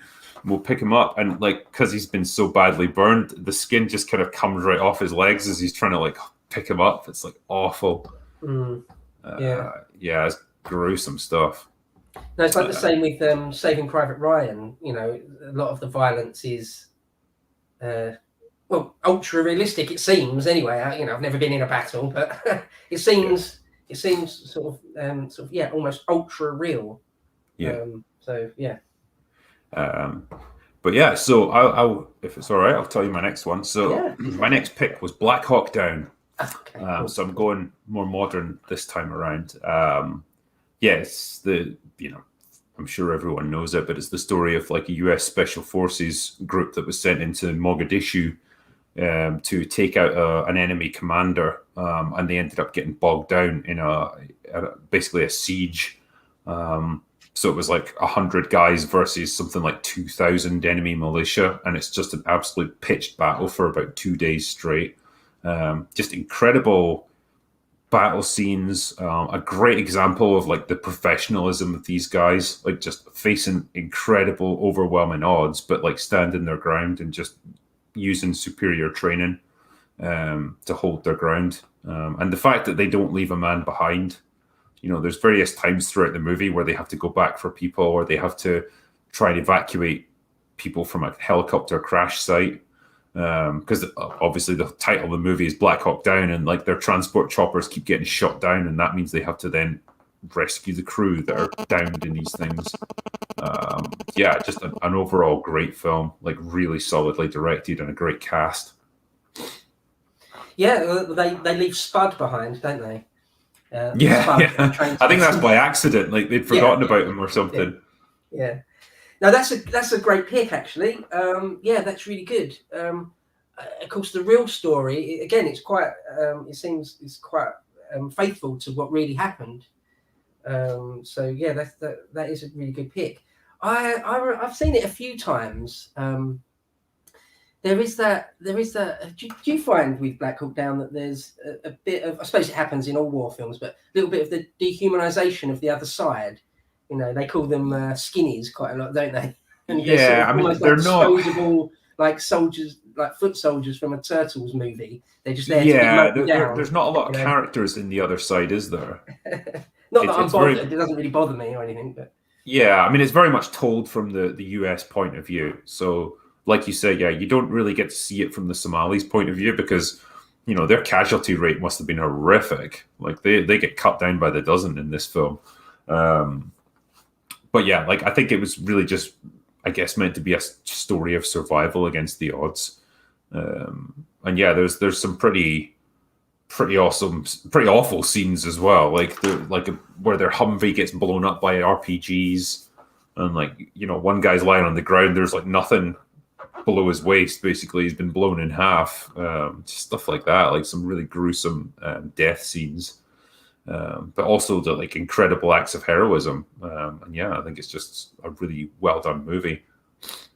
Yeah, do you know one of the bits that stuck out for me in that is because they've got US Army Rangers, but then also like some Delta Force guys. Yes. I mean, so they're all technically special forces, but I think Delta is just, another level. And there's one bit when there's in the middle of a gunfight and the Ranger Sergeant sort of screaming orders to who's one of the guys, Eric Banner, and Eric Banner is just like, yeah, okay, I heard you, like, calm down, sort of thing. Yeah. Do you remember that bit?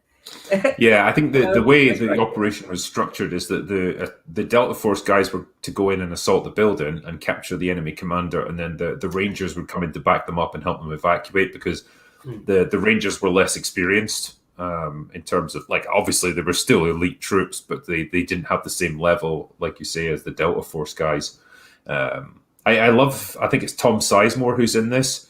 He's got this weird thing that he never ducks whenever bullets are coming his way. So there's times when he's they get to a helicopter crash site in their convoy where they're going to evacuate people. And everyone else is hiding behind cover and stuff. He just walks straight towards them, with his head up, and just there's rounds coming in around him and stuff. He just doesn't give a shit. It's fucking great. It's like Robert Duvall in Apocalypse Now, when everyone else is sort of ducking whenever there's artillery fire, and he just doesn't at all. Doesn't seem to faze him one tiny bit. And you can only imagine that there are guys like that in war. I think that is real. I imagine there must be, in fact, guys that are sort of desensitized or kind of used to it, and I think that's maybe real. It's funny that even Tom Sizemore is sort of sang-froid as he is, as cool as he is. Eric Banner's character is way more chilled than that, even. Eric Banner is just a machine in that movie. Because at the end of it, they're going to go back out there and look for more missing men or whatever, and he should have really just bowed out at that point because he's been fighting for 24 hours straight, but he just goes straight back out there with them. He's ready to go. you know. And again, it's just, I assume the real guy that he's based on did that, in which case that's pretty incredible act of courage, you know. I think the other bit that always stuck in my head is there's one moment where a chopper gets shot down and there's no ground forces available to assist them. Like there's one guy, I think, who survived the crash. And so two Delta Force guys just go in to try and get him out, knowing that they're probably not going to make it. But they're willing to go in anyway, and they make this incredible like last stand. They take down like a couple of dozen enemies with them. But again, just the bravery of doing something like that, knowing that you're probably not going to survive it, that's next level. Yeah, the strength. Yeah, the strength to do that. Yeah, it's quite something, isn't it? I mean, I'm sort of just a normal human who would like to sort of try and save my own skin at any given moment. But there are guys out there that are just prepared to risk everything on an incredible long shot. It's incredible, really, isn't it, that men like that do exist? Well, yeah, I mean, we're sitting here in our comfortable offices with our beer in hand talking about this, and like, what danger do we ever experience? But like, yeah, to actually be in that situation and to do stuff like that, takes a certain kind of person, I think, and there's not many people that would be able to do that. There's a good question here, actually, that just came up. Do you think the older war movies portray the events better than modern films? I'm always a little bit like, I'll make certain allowances for the older films when it comes to the authenticity of the battle scenes. And I don't know if you're the same, but like, you get modern movies like Saving Private Ryan, where you can show a lot of gore and the real results of battle and people swearing, all that sort of thing.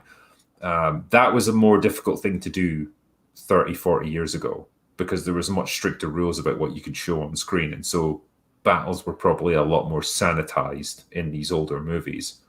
So I'll make allowances for that. But in terms of the strength of the writing and the performances that the actors give, I think a lot of them still measure up pretty well, to be honest.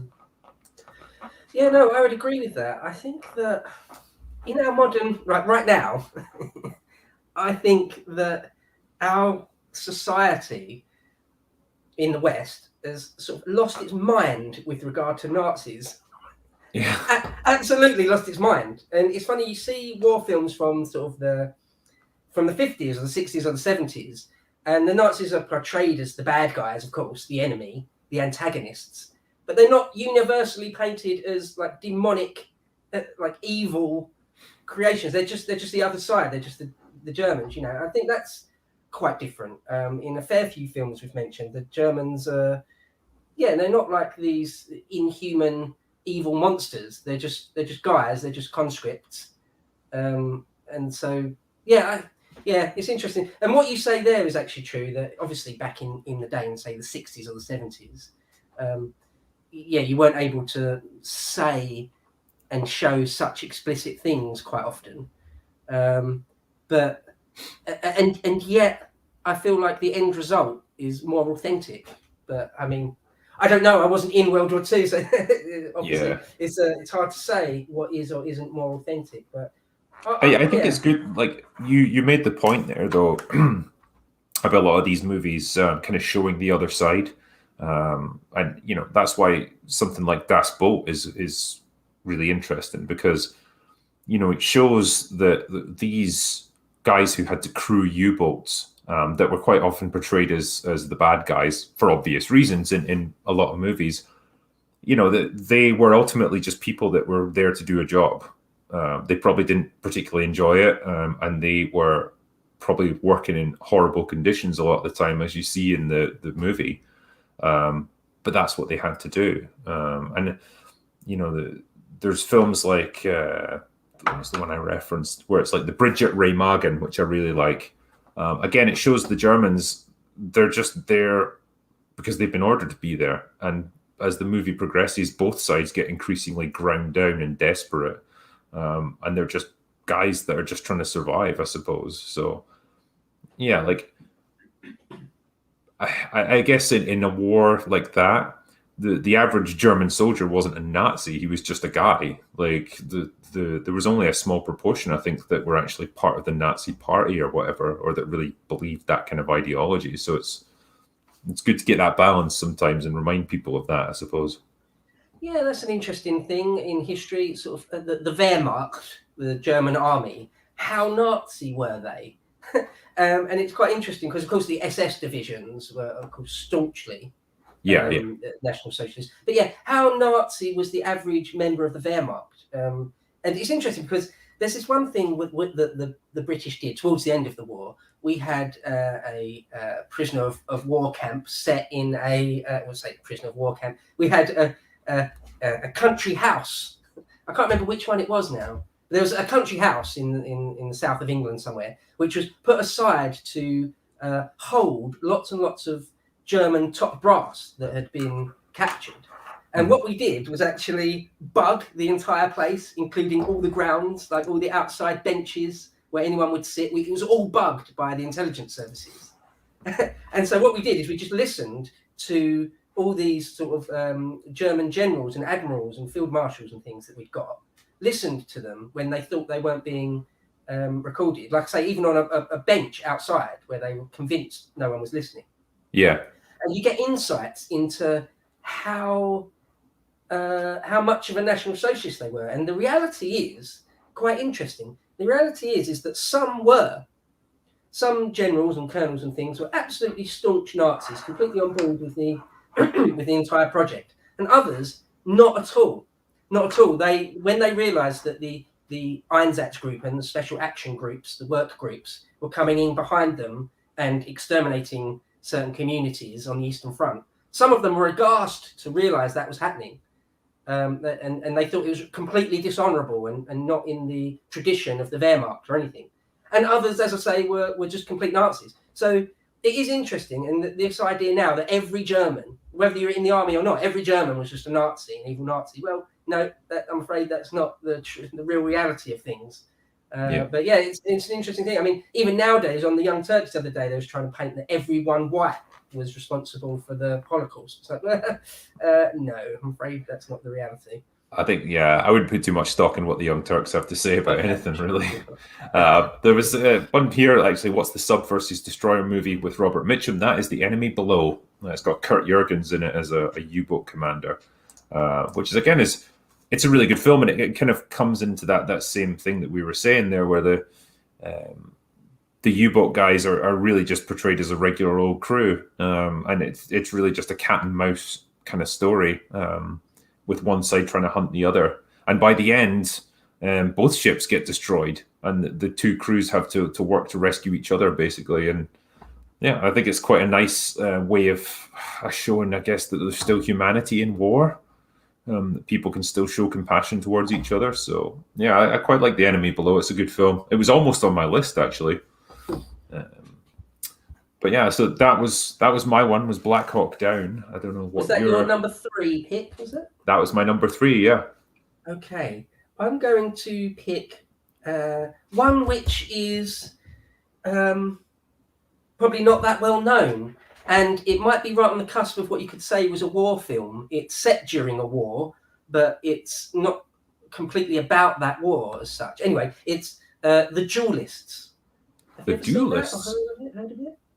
Oh, I've heard of it. I don't think I've seen it, though. It's, in my opinion, it's a truly great movie. If I had a top 10 list of films of any genre, I think The Duelist would make it on the list. It's from the 70s again, and it's Ridley Scott's first feature film. And it's got Harvey Keitel in it and Keith Carradine, brother of David Carradine. And again, it's based on a Conrad short story, which is based very loosely on real events, of these two French cavalrymen, hussars. This is in the Napoleonic era, so the very early 19th century. And there's a small... how to describe it? So you haven't seen it before? No, I haven't seen it.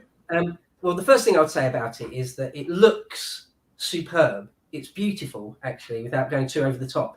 It's like a jewel. It's like a cut and polished jewel of a movie. I do think it's among the best looking movies I've ever seen. Ridley Scott, before he was a sort of feature film director, he directed lots and lots of adverts, like 200 odd adverts. And sometimes high budget, high quality adverts are sort of more cinematic than actual movies sometimes. Do you know what I mean? And he was known as this guy that did extremely high budget, extremely good looking, extremely polished adverts. Didn't he direct the Apple advert? I don't know, I'm afraid. The sort of 1984 parody kind of thing where the woman comes in and smashes a hammer through the screen. Oh, I know the one. I don't know if that was Ridley Scott. I can't say, I'm afraid. Jack can maybe help me on this one, but I think it might have been. But they tried to make, apparently there was a project where they tried to make this before, and it didn't quite get off the ground. But anyway, Ridley Scott, it was like his first shot when a studio gave him sort of nearly $1 million to make a film. And it's honestly really, really, the cinematography is just amazing. Almost every shot is like almost like a painting. Have you ever seen The Girl with the Pearl Earring? Or have you seen Wolf Hall, the BBC Wolf Hall? Yeah. Quite a lot of the shots in that are like, they're almost like an oil painting. It's incredible. It's a feast for the eye. Well, the Duelists is that. I really do think, a lot of effort. Everything was like just so. It's just perfect. And anyway, of course, it's set during the Napoleonic era. So like the Napoleonic Wars are the backdrop. But it's really about these two guys that keep having duels. So the Harvey Keitel character is sort of this hothead, crazy kind of dude that can't be reasoned with and keeps having duels with people at the drop of a hat. Like some people are just sort of a bit aggro, sort of looking for a fight. Yeah, just hotheads, yeah. Yeah, there's plenty of guys out there that are like that. And so anyway, Harvey Keitel's character is like that. And he has, the film basically opens with him having a duel with a guy with swords against the early 19th century. And so, which wasn't really allowed even in the early 19th century. It was it was certainly frowned upon, and it was sort of semi-allowed, but not really, especially if you kill the guy. It's sort of hard to argue that it isn't, an unlawful killing. Anyway, there's still all these things in place about honor, when your honor has been besmirched and you demand satisfaction and all that sort of thing. Anyway, in the film, the plot of it is that Keith Carradine, another similarly ranked cavalry officer, is sent to find Harvey Keitel and tell him that he needs to go and report back to division, or needs to report back to the staff headquarters or whatever, and answer for himself why he's had this duel. And Harvey Keitel's character decides to be offended that Keith Carradine has done this in front of a woman. See, he finds him in the town, and he goes up to him as soon as he finds him, and he's standing next to a woman, and he tells him, you must come with me. You're sort of under arrest of a type. You must come with me now to answer for yourself. And Harvey Keitel sort of takes it upon himself to be offended by that, and offers Keith Carradine out for a duel. And it's completely irrational and unreasonable. And they have a duel, and it's not really, no one wins particularly, so satisfaction hasn't been got. And so anyway, the rest of the film really is these guys over many years, over like the next 20 years plus of their lives, keep meeting up at different points during the Napoleonic War and having a duel with each other. And they have sort of, 4, 5, 6 different duels with different types of swords. And there's one point when they're on horseback and they charge each other. Anyway, I don't want to give away the end or anything, but I don't want to ruin it for people who haven't seen it. And I don't want to sort of oversell it too much. But for me, it's, I don't think I'm going over the top by calling it really beautiful as a film.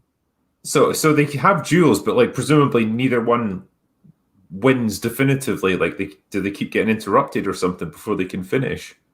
Yeah, that's right. At one point, Harvey Keitel sort of wins one, but not really. And then the one on horseback, Harvey Keitel essentially loses it, but neither are killed. Yeah. And so they sort of just about fail to kill each other every time. Right. But I think it's one of the sort of themes of the film, which I think is really interesting, is so how do you deal with someone who is completely unreasonable? I don't know if you've had it in real life, maybe when you're at school or something like that, or you've had sort of a nightmare neighbour from hell or someone, where they can't be reasoned with, and so you're dealing with someone that's maybe kind of out of their mind a bit. Maybe you've seen it in a bar. Someone will come up to you or say like, "Are you looking at me or something?" And you say no, and they say, "Oh, I'm a liar now." Yeah, it's quite easy to pick a fight with someone out of for no reason. If you really want to, it can be done. And anyway, this is what this sort of Harvey Keitel's character does. Really, it's just like this complete arsehole, just a bully of a man. And like, so how do you deal with that? And they won't stop. They're not going to stop. Yeah.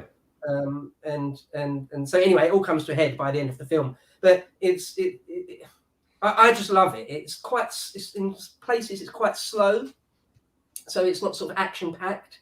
But the cinematography, it looks great, and the plot is sort of spot on. It's not too difficult or contrived. It's a pretty straightforward story, and it's not a massively long film. But I just think the characters are very, very well realised. The script is very good, and I sort of can't fault it. I wouldn't give many films a 10 out of 10, but the Duelists I would. I think Ridley Scott's always been known for the great cinematography in his movies. Especially you look at things like Blade Runner and stuff, like they're visually beautiful, and he's always continued that tradition. I guess they always look, I don't know how to put it, but they always look like worlds that are really lived in his movies. They never just look like film sets. They're like, it feels like a place that people have been using for generations. It really feels like a lived in environment, and I think that's a really hallmark of good cinematography. One of the things about the Duelists is the lighting. Quite often things will be sort of heavily in shadow, and a lot of the times when things are outside, it's clearly sort of daybreak or dusk, one or the other, but the shadows are very long. And, it's just, I can't sort of overstate it enough that it looks, a lot of it looks like an oil painting. And you're absolutely right, Ridley Scott is known for that, isn't he? But somehow, like his first full film, it's, if anything, I would say it's the best one for that, because there's lots of films, aren't there? Lots and lots of films, Blade Runner or Gladiator, they look amazing. But this, I would say, if anything, somehow with a smaller budget and as a younger man, he sort of hit the heights of it in his first film. I love it. But if you haven't seen it, we can't really bounce off each other too much. But no, but I would, if I could sort of, recommend any one film to anyone who hasn't seen it, please do check out the Duelists. I think it's. I'm. You know what I'm going to do? I'm going to write a note here with an actual pencil. So I'm going to add it to my list because. Oh, cool! I think you'll enjoy it. I'm pretty sure you'll enjoy it. No, I'm going to give that a go actually because, it's a Ridley Scott film that I haven't seen, so I need to give it a go.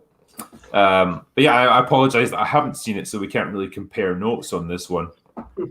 No worries, of course not. It's one of the ones actually that I wouldn't want to particularly spoil for people, because it was one of those films you must have seen a fair few films in your time where you've not heard of it before. You just turn on the telly and you're effectively discovering it for the first time on your own. And I happened to do that with the Duelists and just realised, what is this? What is this movie? It's so good. Like, how has no one heard of it? Most people have never heard of it. So if I could get at least one or two people to see it, I feel like your life will be enriched for having watched it. Nice. Right, it's on my list. So speaking of lists, though, my number 2 pick, so like my second best, basically, it is Platoon. I'm going into Vietnam this one.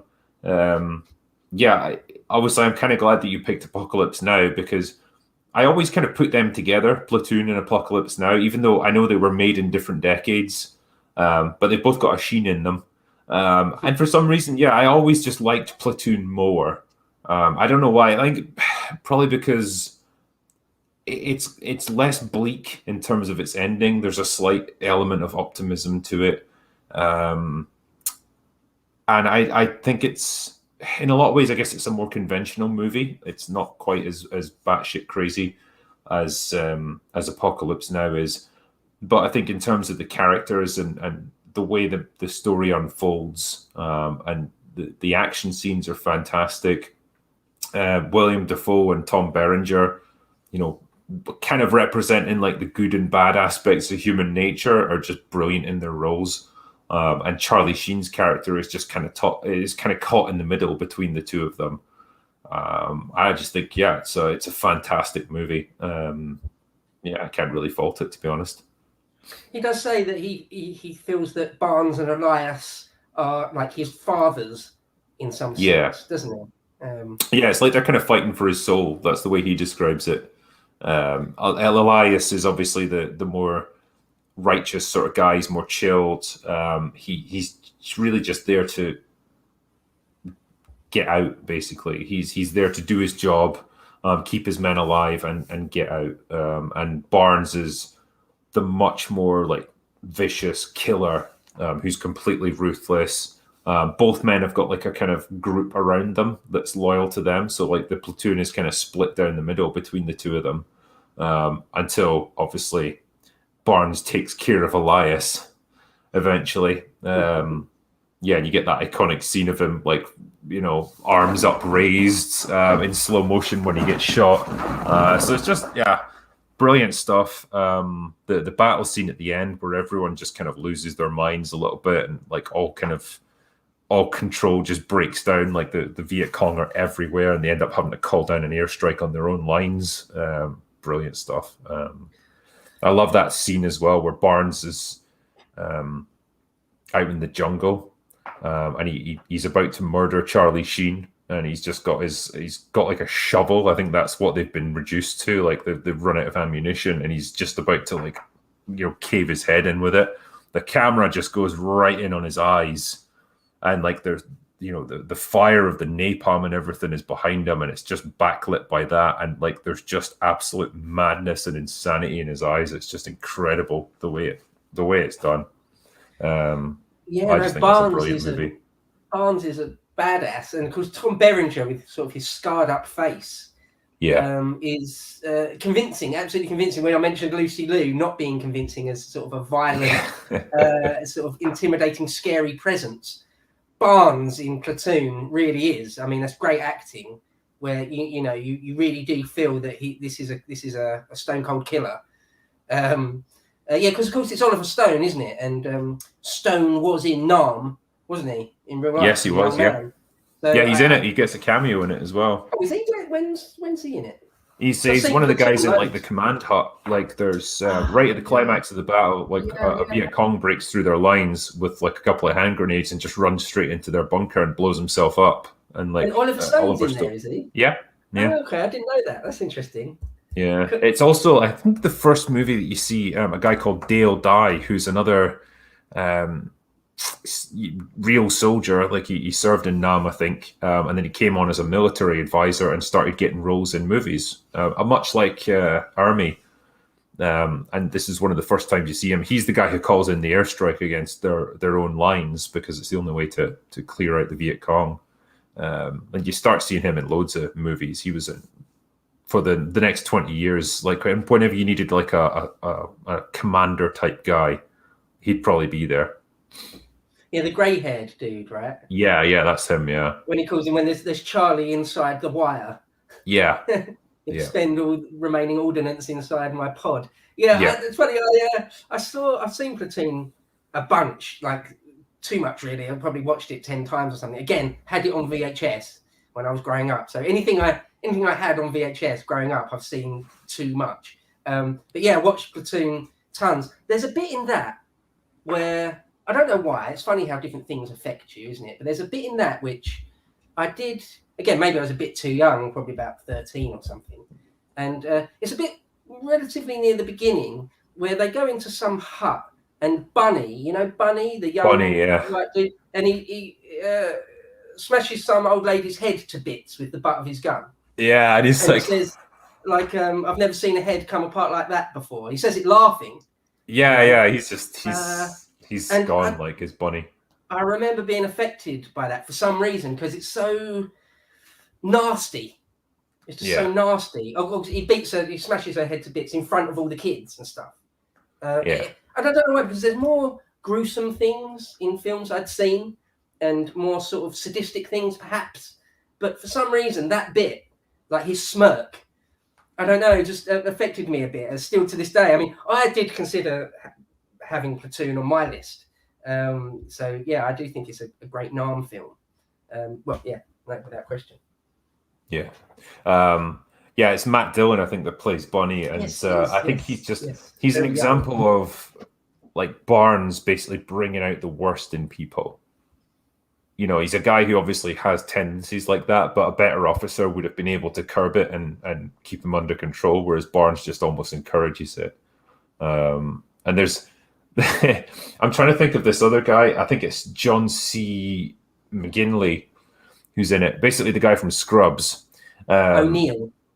Yeah, and so he's kind of a coward. This guy, he tries to get out of the platoon just before the final battle because he says to Barnes, "Look, I've got a bad feeling about this one. I've got like, I'm due to rotate back into the world again for a while.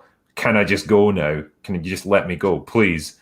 And Barnes just says, "Everyone's got to die." Just kind of pats him on the shoulder and walks away. But he does survive. I think he puts a dead body on top of him and just plays dead. Yeah. And then, like at the end of the battle, the CEO just asks him how he's feeling, and he's like, "Yeah, I'm all right," thinking he's going to get out of there. And because he's the last sort of survivor as a senior officer, he's told like, "Well, that's great because you got command of the platoon now." And you just see this look on his face, like, "Oh, Christ, no."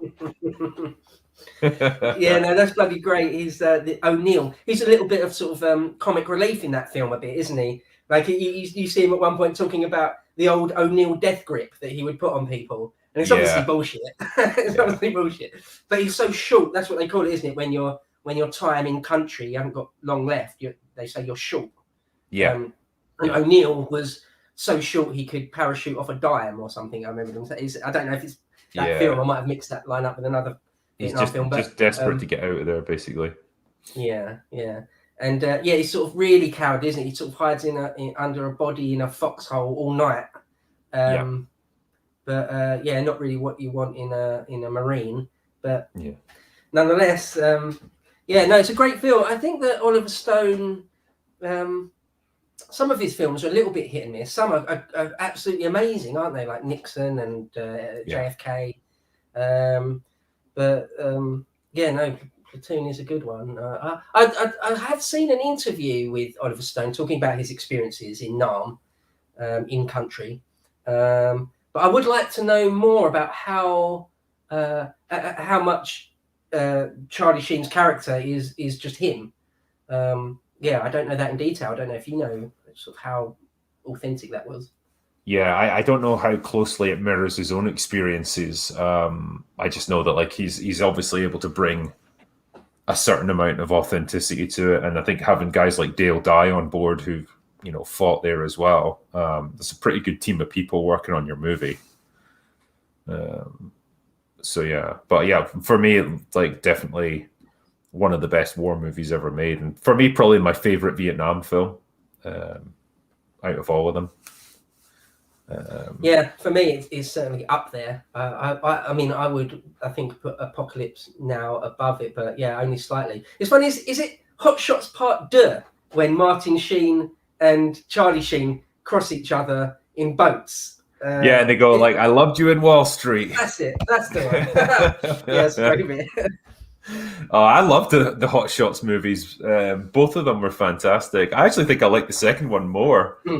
I just love all the Rambo parodies. Oh, it's great. Especially when he's doing the stick fighting at the beginning, and he's like dipping his hands into like it's meant to be glue, but then he's got like a selection of sweets and stuff that he can put it into. Hundreds of thousands, isn't it? Because it's like a parody of, is it Kickboxer or it's either Kickboxer or Rambo 3. Well, it's supposed to be glass, isn't it? In the original, they get wrapped hands with then glue and then broken glass. and then he's got hundreds of thousands. Yeah. Oh, it's great fun. And that does actually bring us to our top ones, or for me anyway, like my number one. But I was going to suggest we just do a couple more super chats just to try and get through them before we reveal our favorites. What was the next one? James McDonough says, Drinker, my fellow Scotsman, check out Don't Breathe 2 and Midnight Mass. My favourite war movie is Saving Private Ryan. I think a lot of people are going to agree with you on that one. I haven't seen Don't Breathe 2, though, I'm afraid. But cheers for that. Farewell Thunderchild says, can't not catch. Well, lost £2, so War of the Worlds. Yeah, I mean, it's kind of a war film, I suppose. It's got entire worlds at war with each other. Pete says, Cross of Iron, light family fare. That's been years since I've seen Cross of Iron, so I would need to rewatch that one. I remember quite liking it, though. I've either not seen it or don't remember it. Is that from the 60s, Cross of Iron? It's the 60s or the 70s. Let me just check. Yeah, let me Google it. Cross of Iron. It rings a bell, but Cross of Iron. Yes, so it is 1977. Yeah, so 70s. So it's set on the Eastern Front. Oh, okay. Yeah. I don't think I've seen that. Maybe that can go on my list. Looks good. It was Sam Peckinpah that directed it, so good pedigree there. What's the next one? Deleted Scenes says, Hail Drinker and History Bro and Chat. I would like to include the 1984 Charlie Mopic, a Vietnam War movie that never gets mentioned but always stayed with me. Charlie Mopic? I don't know that either, I must admit. No, I don't know what that one is, mate. Sorry. Russman says, well done, gents. Hail. Thank you, man. And thanks for the super chat. Patient Elijah says, hey, Drinker, long story short, I'm writing a research paper on birth order and how it affects each child in the family. Continue to the next super chat. So I'm surveying people for my research. So if you don't mind me asking, do you have any siblings? And if so, are you the oldest, youngest, etc.? I'm an only child, so I don't have any siblings. So hopefully that answers your question. George says, History Bro, hey, Bo. Hey, bro. Nice to see Carl finally let you out. Drinker, start over. I was late. Any plans for some Newfoundland content, boys? Newfoundland content? I don't know. What can I do on that? Canadian content? I don't follow, sorry. Neither do I. I'm not sure. Okay. Munchkin says, both Peter Jackson and Mel Gibson wanted to remake The Dam Busters. Stephen Fry wrote the script for it, but no one knows what to do about the dog's name, which in the original was the N-word. Yeah. You wouldn't get away with that these days. Yeah. There's loads of things you wouldn't get away with. There's a bit in Full Metal Jacket when they're going to take a woman, a prostitute, away. And they're going to have turns on this poor Vietnamese prostitute. And the black guy is going to go first, and the white guy... She's like, he's too big. Yeah, too beaucoup. And the white guy, the machine gunner dude, the M60 machine gunner dude, says, I'm going first. And then he says, all N-words must hang. Yeah. That's a line. He just leaves it there. And everyone, he just goes... That would not get in a film now. Because no one kicks back against it. Everyone's like, yeah. You know, it's like, wow, how times have changed. But it's authentic. Because it's the kind of... It's the kind of dialogue you would get at that time period. Yeah, right. Yeah. That's Animal Mother. Yeah. Animal Mother. Yes. What's the next one? Simple Jack says, I'm a long-time infantry veteran. Please know Hurt Locker is the worst, stupidest modern combat war movie ever. There's nothing at all real in that depiction. Nothing. Okay. Hey, man. I mean, I'll take your word for it then if you're a vet.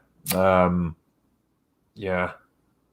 I have seen that, and I thought not much of it. I don't remember hardly anything of it, which speaks volumes. But I have seen it. But I'm pretty sure it was her who did.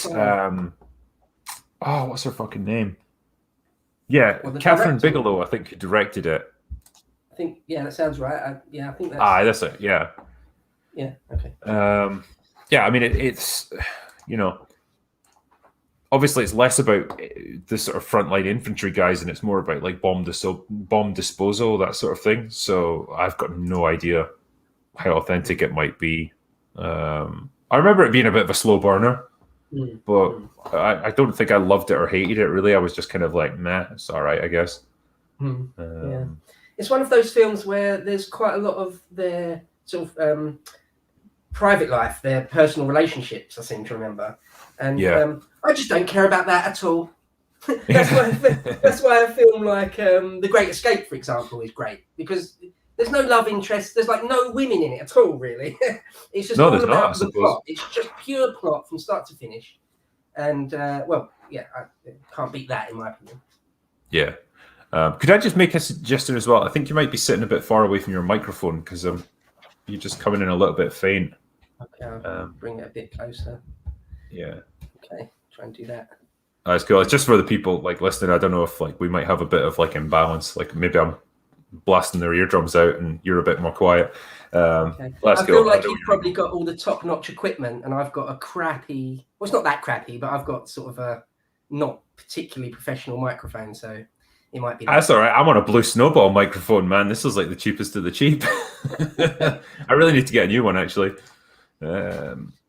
Roger Zimmerman says, as a kid, Alistair MacLean was one of my favourite novelists. Where Eagles Dare, Guns of Navarone, Force 10 from Navarone, Ice Station Zebra, to name a few. Yeah, there's classics there. I love the Guns of Navarone. Ice Station Zebra was a great, like, slow burner sort of Cold War movie. That was really good fun. Richard good fun film again, I believe. Ice Station Zebra is superb. That might get in my top 10. It did cross my mind actually, but it's not really a war film. I mean, it could maybe argue it's a Cold War film. It's an espionage sort of film, isn't it? It's more espionage, and I think it's superb. That might probably make it my top 20 films of all time. I would have thought. Quick side note on that. You know Howard Hughes? Is it Howard Hughes that was the billionaire dude that they made with Leonardo DiCaprio? He was obsessed with that film. He would lock himself away and watch that film over and over and over and over again, apparently. Wow. Yeah. I mean, he obviously has OCD or something, but still. That's weird. I love that. So what's the next one? James McDonough says, Drinker, you should do a Halloween stream. What's your favorite scary movie? I am going to be on Halloween streams. I'm going to be doing EFAP on that day. So, yeah, I think there's another one I'm going to be doing too. I can't quite remember, but I've written it down somewhere. So I'll be doing 2 streams on Halloween, the actual day, which will be fun because I'm going to be out the night before. But, yeah, I'll get through it. Favorite scary movie ever? Damn, I mean, because I've been reviewing a lot of them recently. Like, I loved watching American Werewolf in London again. I really like Dog Soldiers as a horror movie. That's great fun. I love Alien, like the original horror movie in space. Like, just great films that just totally draw me in. Big fan of The Shining as well. Love that film.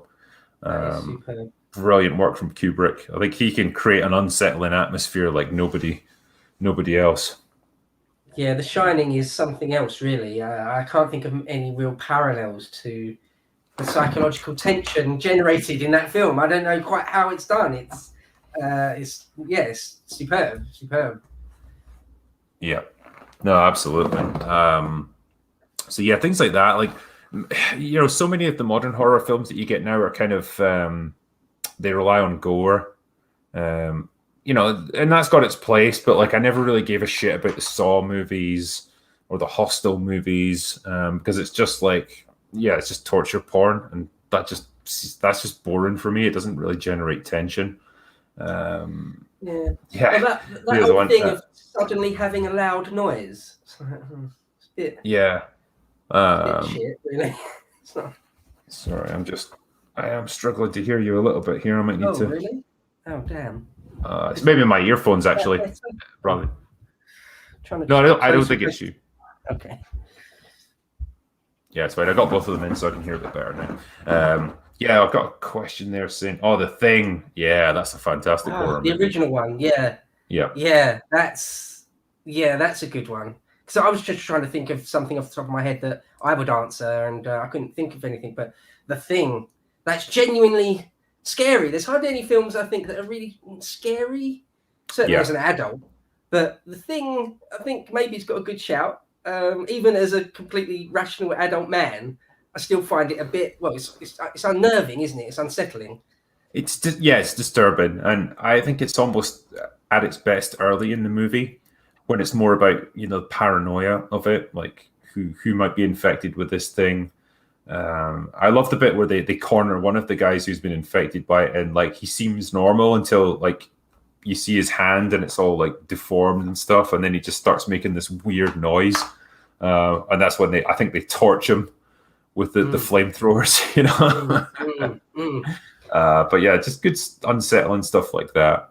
I remember there's one bit in it where they've tied a bunch of people to a bench or a chair, and they find out that one of them is infected and one of them isn't, but they're both tied to this chair, and you know the bit. And the one that is infected just starts eating or destroying the uninfected one. That is truly horrific. Like the horror of that, not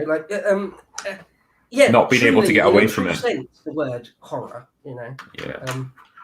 Anyway, it's a good one. No, absolutely. People referencing Blair Witch here as well. That one totally passed me by back in the day. I remember watching it, but it was like I was only about 14 or 15, I think, when it came out. And so it was like I couldn't see it at the cinema. So my mate got like a bootleg copy and we watched it. But it was like the middle of the afternoon on a bright sunny day. It was like the worst possible situation to be watching a film like Blair Witch Project. And so we were just laughing our asses off the whole way through, like it meant nothing.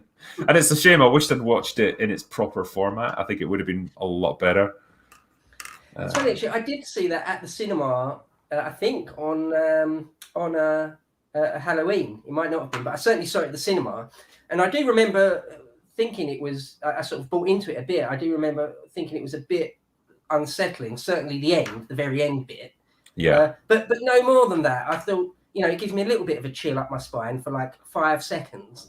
It was the novelty, I think. No one had ever really done it nobody really made a film quite like that, had they, before? Yeah, and the marketing campaign was genius because it was like the first movie that made use of the internet, which was in its infancy back then, like 1999, I think it came out. But they did the first like viral marketing campaign where they really maintained the illusion that this was a real found documentary. Yeah, they kind did, of, which was just so ahead of its time. I mean, it's been done to death now, and it would mean nothing. But like, someone had to come up with the idea first, and I think it was them. And I just think that's cool that they did it.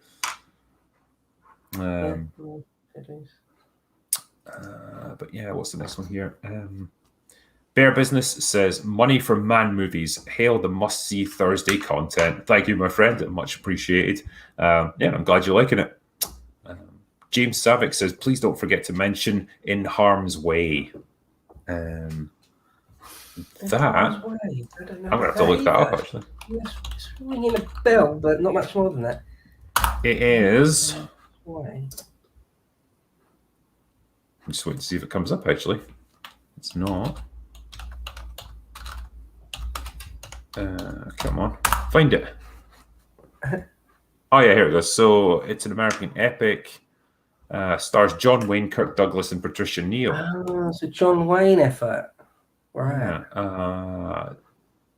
Right, so it's based on several U.S. naval officers in Hawaii. So it must be about Pearl Harbor then. Okay. It looks like it'd be a good one. 1965. So it's got Wayne in it. It's all right. Yeah. Marion. Yeah, Marion. Yeah, what a name. I think John Wayne was a bit of an upgrade. Yeah.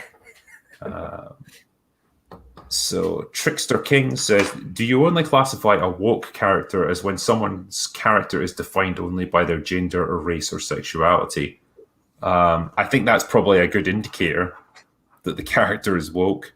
I think if they act in ways that's not servicing the plot, but it's rather just servicing the message that the author wants to put in or the writer wants to put in, that's a pretty good indicator that they are a woke character. And then, yeah, you can pretty much tell that the movie's going to be a stinker as a result.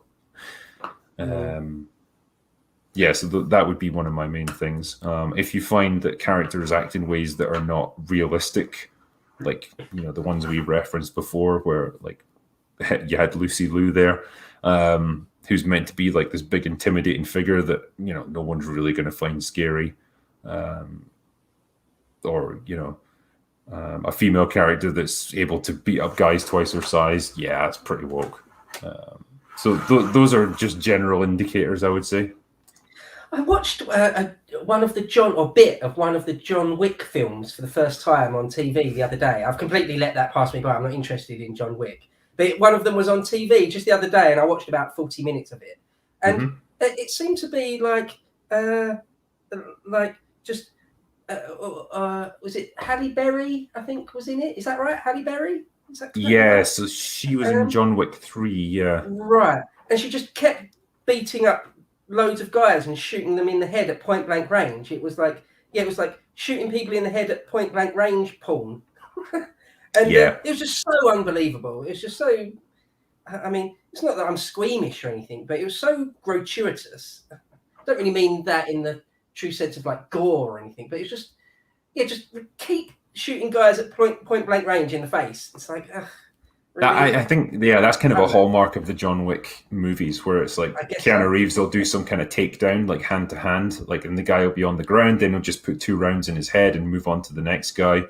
And I think those movies are kind of an example of like the law of diminishing returns. Like the first one was this like really surprise sleeper hit that was awesome.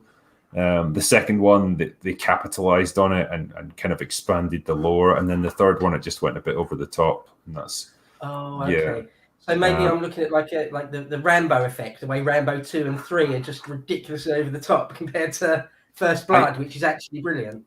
I think it's like they were always under pressure, I think, to top what had come before, and that's why you get like John Wick 3 just being kind of ridiculous. It does have a dog getting used in combat though, which is quite cool, because Halle Berry's got a dog, doesn't she? That she sicks it on people and it just like rips them to pieces. That was the sort of the 40-minute window of it I saw, that someone shot one of her dogs and she just went apeshit and killed an entire compound full of guys. Yeah. It's interesting because John Wick 2 has Ruby Rose in it as a bad guy, as like a assassin or something. She can't speak, which is probably to the benefit of the movie. But it was really surprising because Wick actually beats her in a fight and kills her. I was like, damn, there's not many movies that would allow that these days. Like a man beating a woman in a fight. What is this? Sounds terribly toxic. I know. He gets her bad as well, like because they're fighting with knives and like he's about to stab her. She puts her hand up to stop him, and it goes right through her, and then he just like shoves it straight into her chest. Like, damn, that's brutal. But yeah, the second one was all right. That's for sure. Right, what was the next one I had? Mitch Balizchuk says, I just got here. Has Hacksaw Ridge been mentioned yet? What an unexpected masterpiece. We did talk about Hacksaw Ridge a little bit. I watched it with Shad and we discussed it. I quite liked it. The gore effects and stuff are fantastic. And I think Andrew Garfield does a good performance in it. Probably not one of my favorite war movies, but definitely a good film. Yeah, I only saw that once relatively soon after it came out, and my impressions of it were that it was quite good. Not the best war film I've ever seen, but really quite good. I should rewatch it again. Really, I should. Just while we're on that subject, the one film I haven't seen, which I really want to see, I hope it's not maybe your number one or anything, but it's the film 1917. I haven't seen that, but it looks way up my alley, and I really want to see that because I suspect I'll love it from everything I've seen and heard. It like as a technical achievement, it's an incredible movie. To do those huge continuous shots. Definitely a brilliantly made film. Not huge on plot or anything because there's not much to it. It's just all about the spectacle of it, I suppose. But yeah, it's definitely worth watching, I would say. What was I going to say? Yeah, so we could reveal our top movies. Well, I've still got two. Oh, have you? Have you only got one left? I've only got one, yeah, because Platoon was my number 2. So sorry, There you go. I thought you'd done yours. Oh yeah, you're one behind me actually, aren't you? So I Yeah. apologize. You went first. Okay, well, my number 2 pick is A Bridge Too Far. Have you seen that? Damn. Yeah, I absolutely have. One? Yeah. Is it? Yeah. Oh shit. No, Well, I'm actually amazed there's not been any crossover up until now. We avoided it pretty well, but yeah, that's my number 1, and okay. good choice on your part, like. Yeah, great minds think alike. Indeed, yeah. Yeah, what a movie, and what a cast. Oh god, it's well, everyone was in it, weren't they? Everyone who was an A-lister in the 70s was in that movie. You know, Connery, you've got James Caan, you've got Michael Caine, Gene Hackman, like Dirk Robert Bogar, Redford. Anthony Hopkins. Yeah, Anthony Hopkins, yeah. Like Robert Redford's in it as well, isn't he? Yeah, Edward Fox, Lord Olivier. Yeah. Yeah, everyone. Elliot Gould. I think you said Elliot Gould. Yeah, the cast is star-studded, isn't it? I mean, that's not really doing it justice. Yeah, everyone that was everyone wanted a piece of it, didn't they? And it's directed by Dickie Attenborough again, isn't it? The Lord Attenborough. Yeah. So yeah, it's superb. Sorry, I'll let you wax lyrical about it. Yeah, I mean, it's just, you talk about epic war movies, and I think when it comes to the scale of it, and just the sheer spectacle of it, the cast, everything just comes together into this incredible movie. And for a movie that was, what is it, 1980? I think it was made, or late 70s. Shot in 76, and it came out in 77, if I'm not mistaken. So late 70s, but like pretty mature in terms of like the language, the level of violence in it, the kind of realism of the combat scenes, all of it just brilliant. And it gives you a really good sense of actually what's going on, because it's a pretty complex operation, the whole thing, like Operation Market Garden. You know, they had to capture all these different bridges. They had to, like, the paratroopers went in ahead of them, and then these ground forces had to roll in to like back them up. But you understood what the problems were and where it all started to fall apart. And you kind of get to see it from both sides as well. You get to understand what the Germans are facing. And yeah, it all comes together great. I can't fault it, really. For me, it's like the ultimate war movie. It's just kind of got everything. Yeah, I really, really love it. It's just great. It's one of those films where I've seen it loads of times. I don't know, 10 times maybe. And if it's ever on TV, that's it. That's my evening sorted. I will watch it again, no question. Again, there's not really any women in it. I sound like I hate women or something, but there's no love interest. Nothing. Well, there's no operational combat, and it's just straight into it. It's great. Again, you know, you wouldn't be able to do that today because they would have to shoehorn in female characters somehow. You know, whether it's a French resistance fighter or something. And you know, when we're talking about this movie, I love the moments of like levity and British humor in it. Like when the paratroopers in Arnhem have been surrounded and the Germans offer them the chance to surrender. And I think it's Anthony Hopkins who says to them, "No, I'm afraid we can't accept your surrender. We don't have anywhere to put you." You know? Just that brilliant attitude of like, "Nah, fuck you, we're not surrendering." Love it. Yeah, he's Anthony Hopkins plays Major Frost, John Frost. Johnny Frost, who was actually at Arnhem.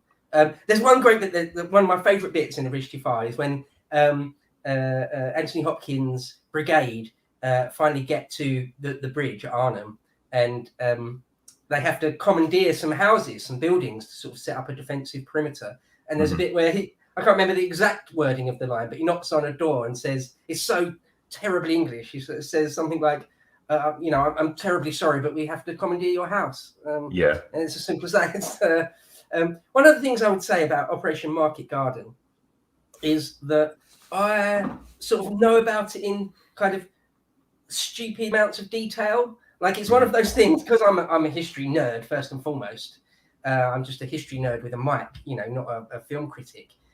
There's a few things in history, a dozen or a couple of dozen points in history that I'm sort of semi-obsessed with and keep going back to again and again and again.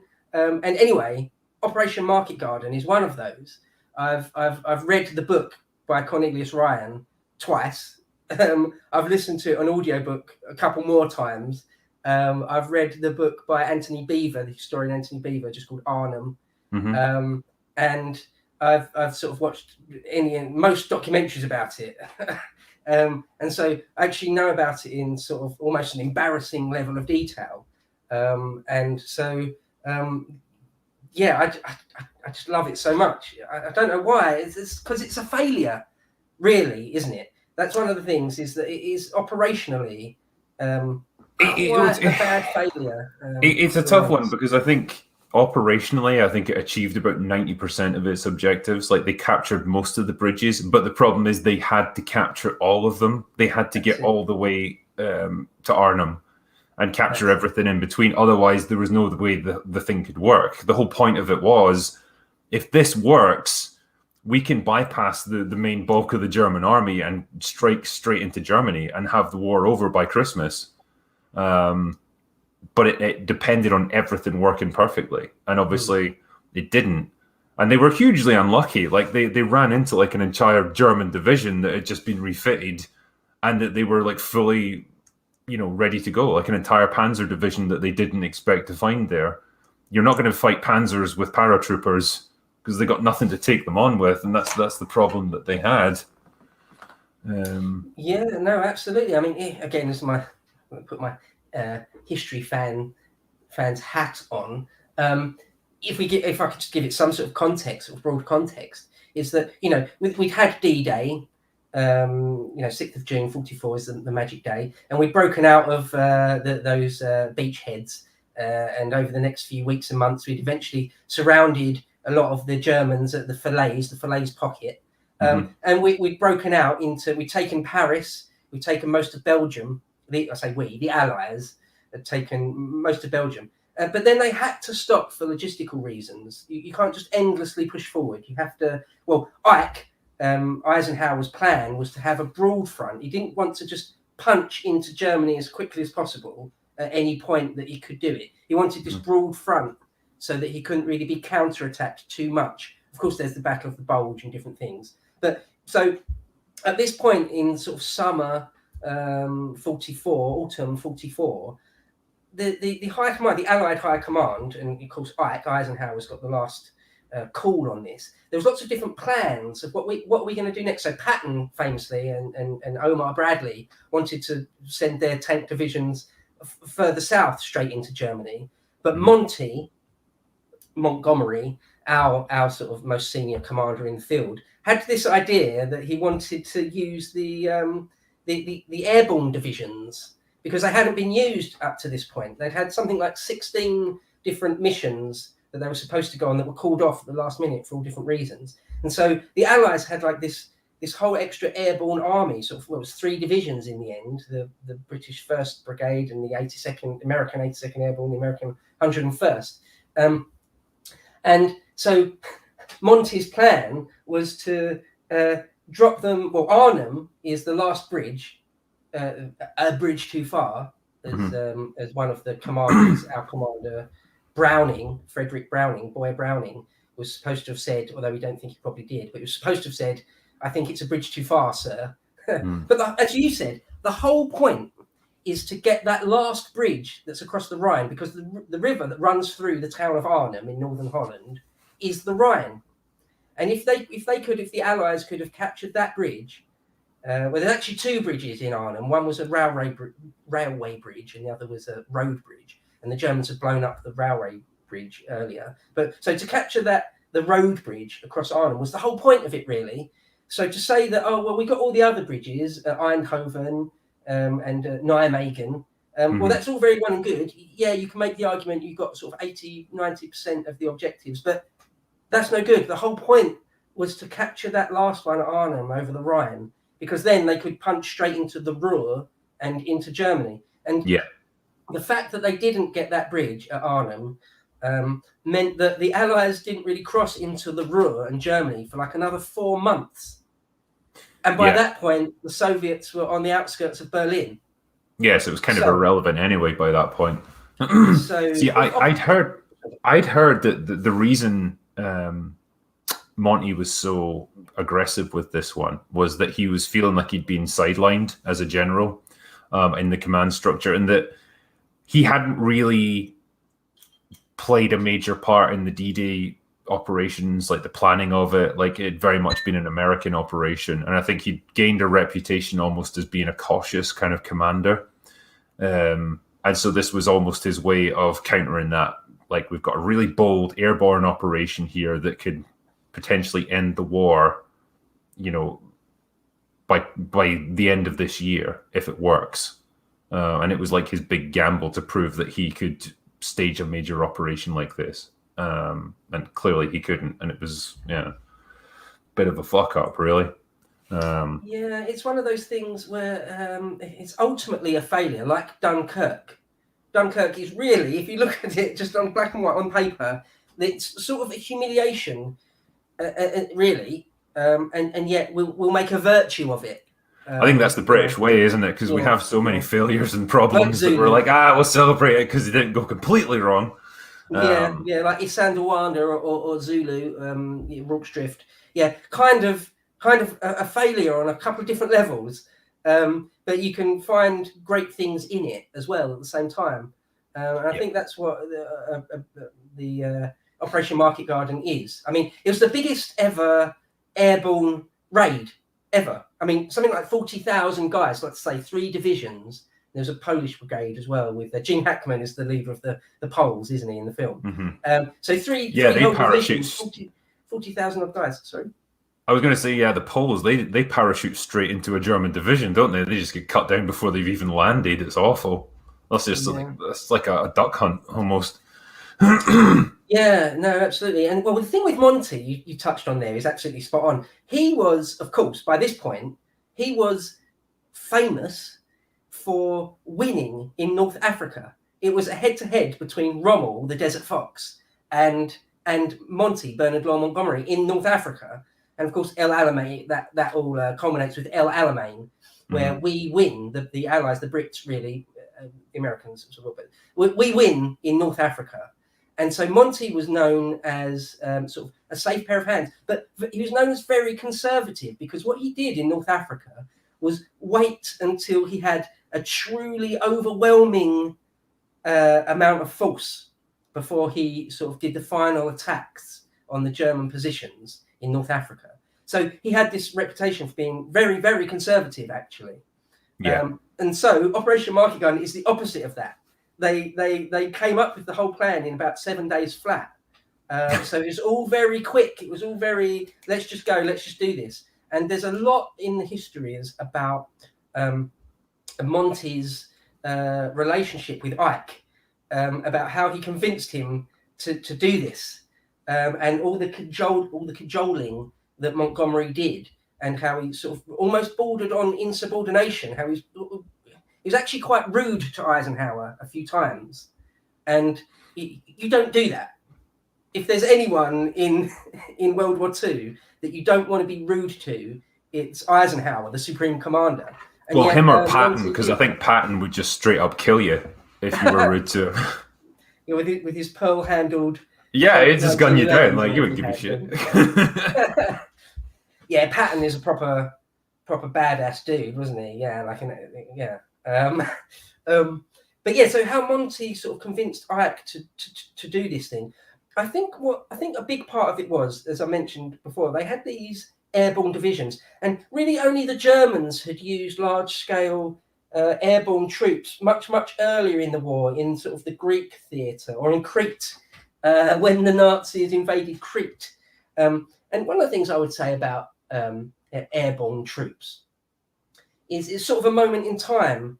They weren't used massively after World War II, because although they were sometimes, I mean, even in the second Iraq war, they dropped a few 101st guys up in northern Iraq, which was sort of almost a bit embarrassing. But the thing about airborne troops is they either work really, really well, amazingly well, or they all get sort of slaughtered before they've even hit the ground. You know, and so anyway, Operation Market Garden is sort of somewhere in between. They were successful to some large degree, but sort of the second and third waves, because there were 3 waves of airborne troops. And the first one, relatively speaking, some of their gliders and planes were shot down, but most of them got down relatively okay on that Sunday, on the first day. But the second wave got hit quite badly with flak, and the third wave, the Poles, the Germans were sort of ready for them with anti-aircraft guns and things, and a lot of them were dead before they hit the ground. And so, airborne troops, it's a dicey game. It's a dicey game you're playing there. Yeah, I think, they need surprise. They need to catch the element of surprise, and they need to be supported by regular troops quickly. They can secure an objective and hold it for a matter of hours, but they don't have enough ammunition. They don't have heavy weapons. They don't have anything that can counter tanks, because I don't think we had anything equivalent to the Panzerfausts or anything. So if tanks came our way, we had nothing to throw at them. And so, that's why the plan required the ground forces to roll in and, support these guys. They could only hold these objectives for a short time before they ran out of ammo. And that's exactly what happened to them ultimately. Yeah, I know. Well, absolutely. If we tell people who might not know about it, the plan was there was two parts of the plan: Market and Garden. Market was these airborne troops, this sort of 40,000, 3 divisions worth of guys being dropped deep behind enemy lines. The furthest ones at Arnhem, sort of 60 plus miles from Allied lines, so deep behind enemy lines. And the other element of it was the Garden, which was a mechanized armor, 30 corps under General Horrocks, who's played by the extremely posh Edward Fox in the film. There's the great bit where he says, this is a story you should be able to tell your grandchildren, and mightily bored they shall be. Just a great character, that Horrocks, and it doesn't seem they played it up for the film either. It seems like he was actually this this larger than life character, and that's one of the things I did want to say about about A Bridge Too Far, is that out of all these films, this is sort of super authentic. They went to great lengths to have it as authentic as they possibly could. For example, when they filmed all these troops, because there's no CGI, it's sort of the late 70s. So there's nothing remotely CGI'd. Everything is absolutely real. So they dropped it's crazy, and they dropped them actually over Holland. There's no need to do that. They could have filmed it almost anywhere within reason. But Richard Attenborough, the director, the late Lord Attenborough, insisted that it was all done in the actual skies over places like Eindhoven and Nijmegen and stuff. And all the uniforms and things are completely things. Again, it's only sort of, bear in mind, it's only sort of 30 odd years since the end of actual World War II. And so a lot of the vehicles they used in it were real. They were actually surplus from World War II. And so, it's super authentic. And I love how when they show the Germans, they have them speaking German and have subtitles. Yeah. That's great, right? I mean, you don't get that all the time in a lot of films. I'm sorry, I realise I'm babbling on. I'll let you speak. No, but it's good. It's, I mean, obviously, this was your number 2 pick. This was my number 1 pick. So, it's a film that we both really love. And I think based on chat's reactions, I think they really like it too. Just a fantastic movie overall, and I can't fault it. Like you said, that the attention to detail, the fact that they had so many people who actually took part in this operation to advise them and get the authenticity right. It's fantastic, and it's almost like, I don't know, it doesn't get that as much recognition nowadays. It's a film that's not talked about as much, and it's a real shame. I need to do a proper review of it sometime. Yeah, please do. I'd love that. Well, for a start, it doesn't show the Nazis to be completely insane monsters. So that doesn't go down well anymore. Yeah. It shows the British and Americans, but mainly the British, to be sort of quite heroic in various ways. That doesn't go down well anymore, does it?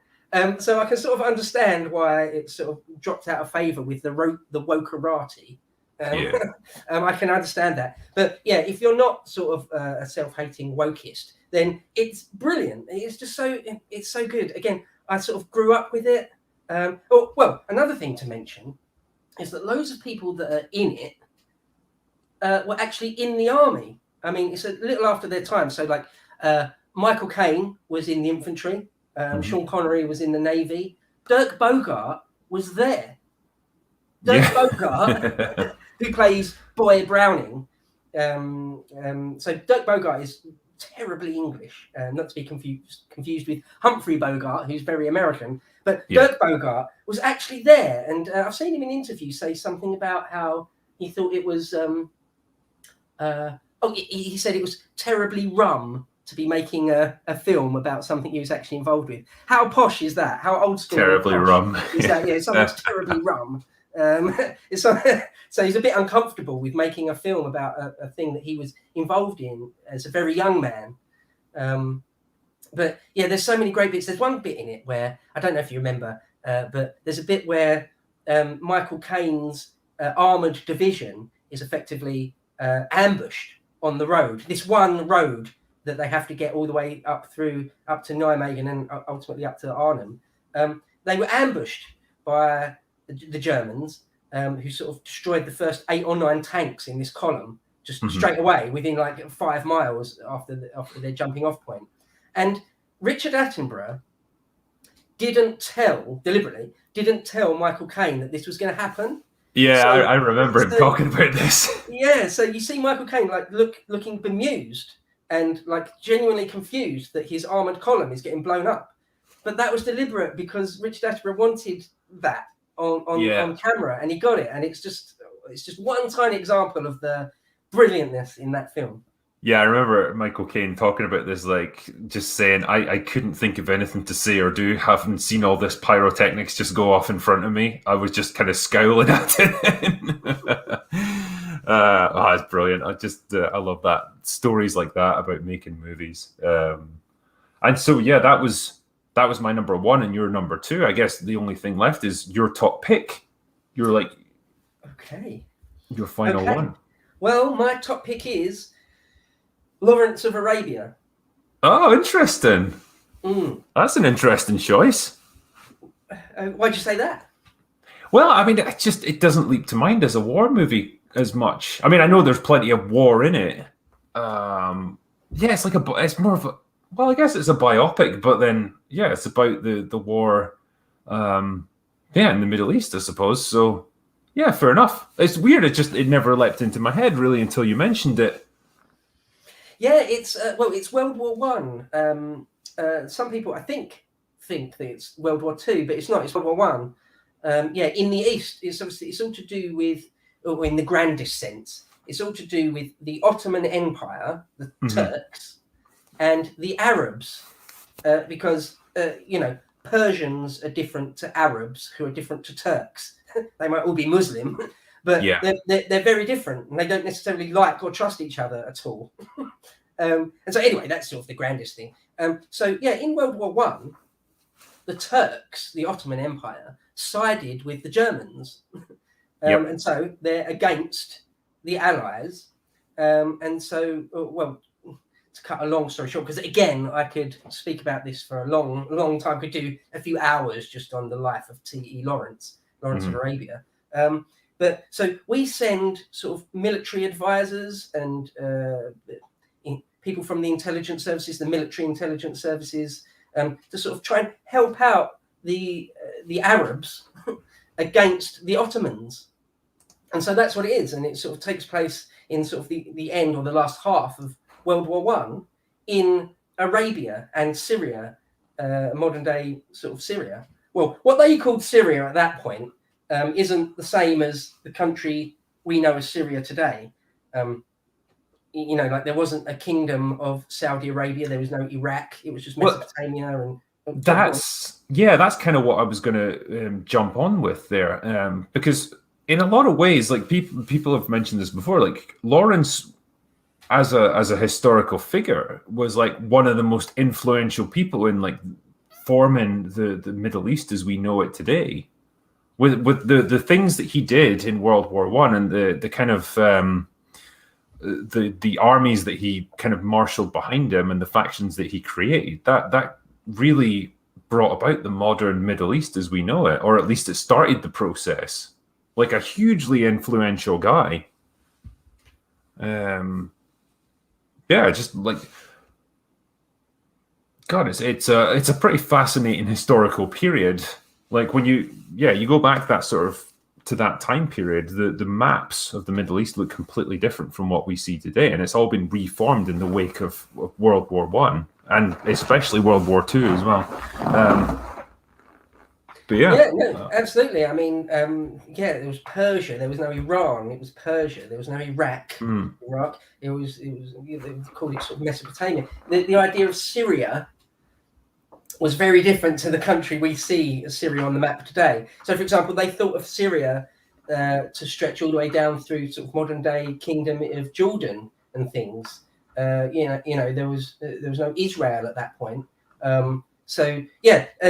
Arabia is very different. There's this part of the Arabian Peninsula on the eastern side, which is called the Hijaz. Okay, that's what that region is called. And it includes the cities of Medina and Mecca. And the particular family that controlled Mecca, anyway, the Hashemites, claim descent from the Prophet himself. Mm-hmm. And so they'd all been under the yoke of the Ottoman Turk for a few generations, for quite a while. And so some people call it an Arab revolt.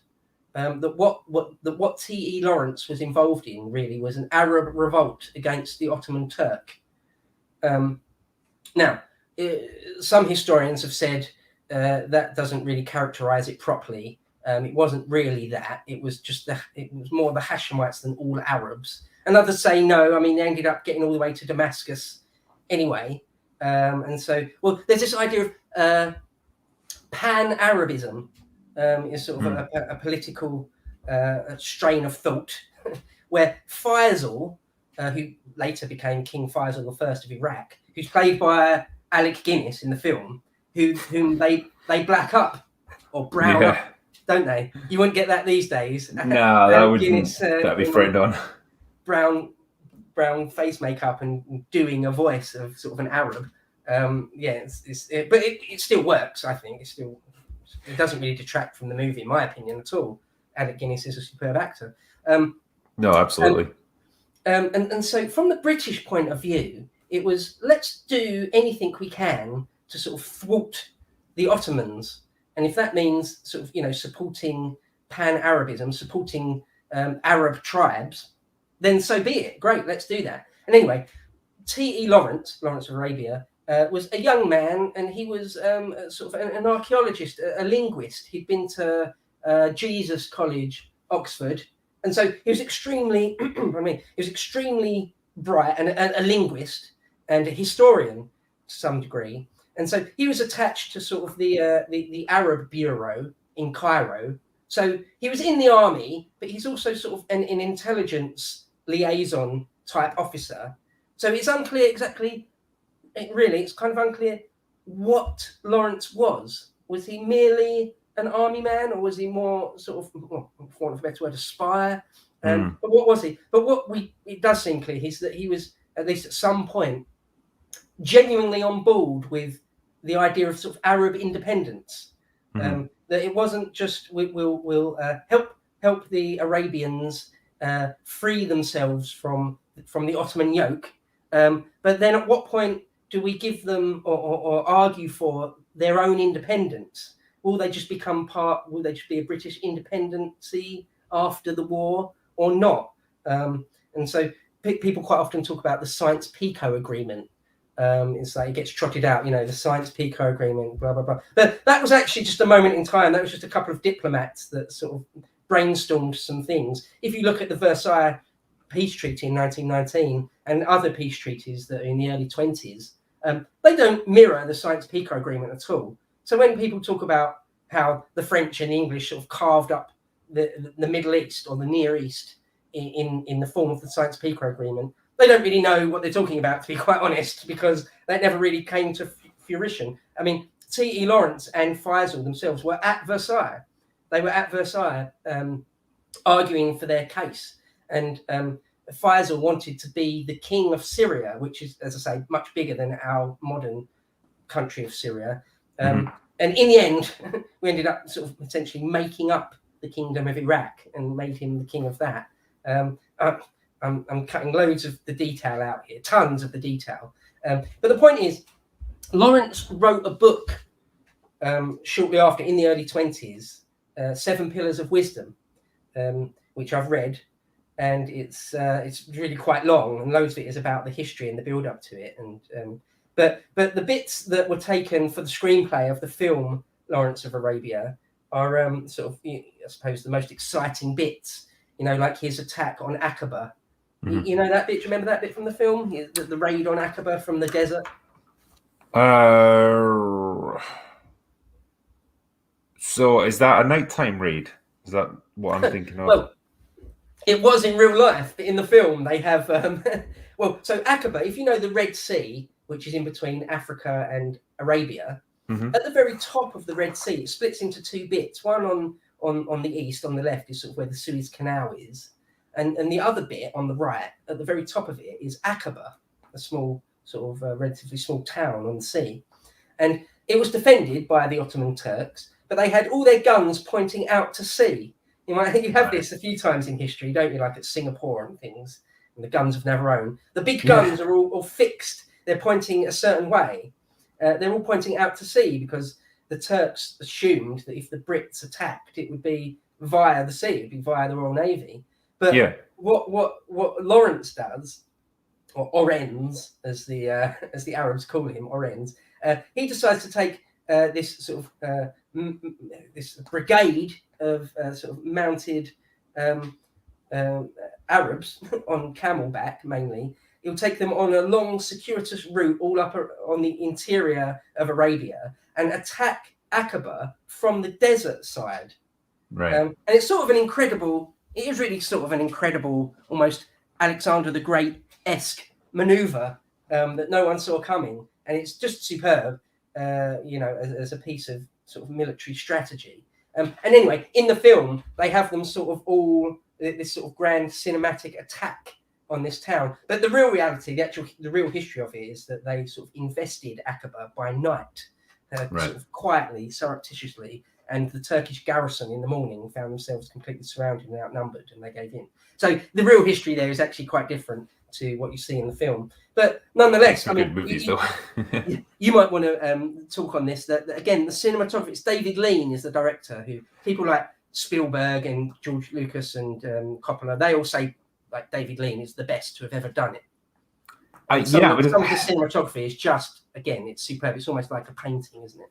Because obviously the desert is a beautiful landscape for doing stuff like that anyway. But like, is there not a scene where Omar Sharif gets introduced, where he's killed a guy who was going to kill Lawrence, and there's just this really long wind up where he makes his way over, just taking his time, before he introduces himself, and the director just shows all of it because he just gives him that build up, he gives him that time to just let it happen, and like he's just this shape that slowly emerges from the desert. It's just a brilliant intro for the character.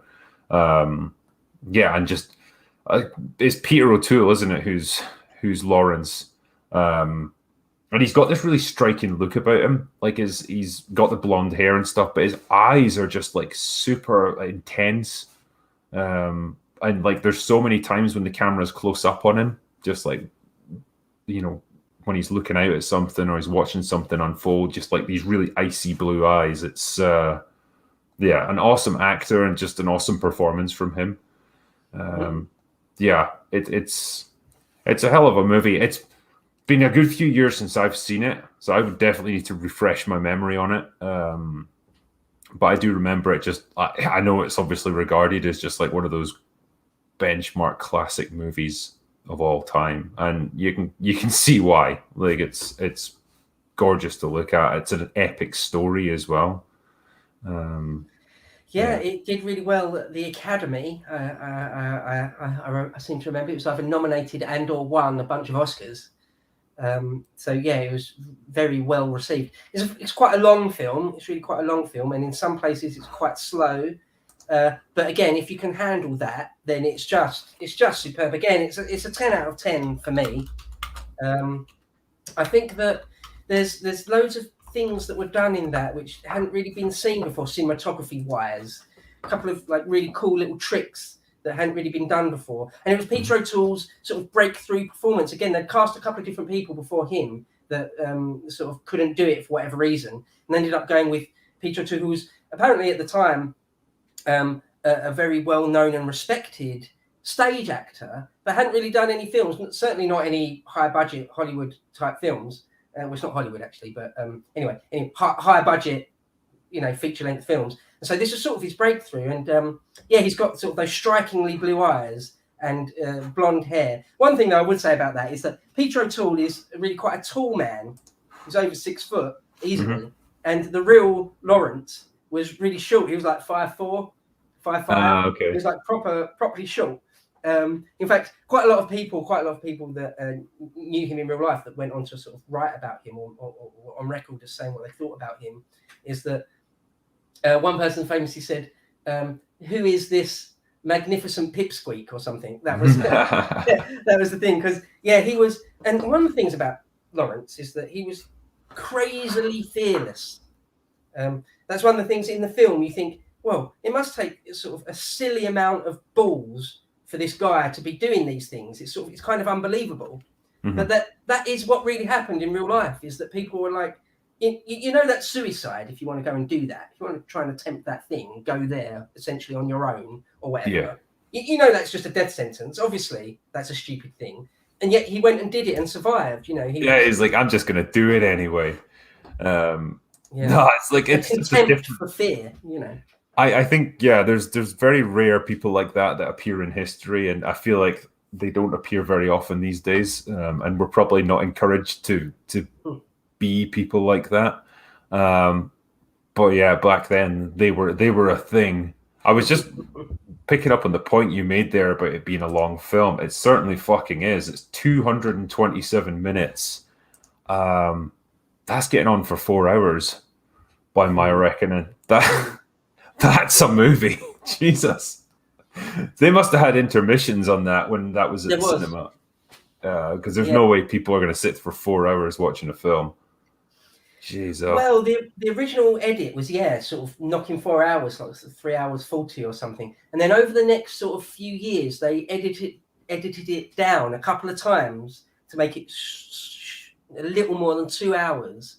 And then about 15 years later, they sort of re-edited it again to make it the full length that David Lean really wanted the whole time. And it's crazy long. It's like 4 hours or something. And when it was first released, it had an intermission, like Ice Station Zebra actually has an intermission, if I recall correctly. You don't get that anymore. Can you recall any film in the last 20 years that had an intermission? I can't. Nah, because nowadays there's not exactly rules for how long films can be, but I know they're encouraged to be as short as possible so they can get as many showings in as they can per night. So you would never really be in a position with a modern film where you would need one.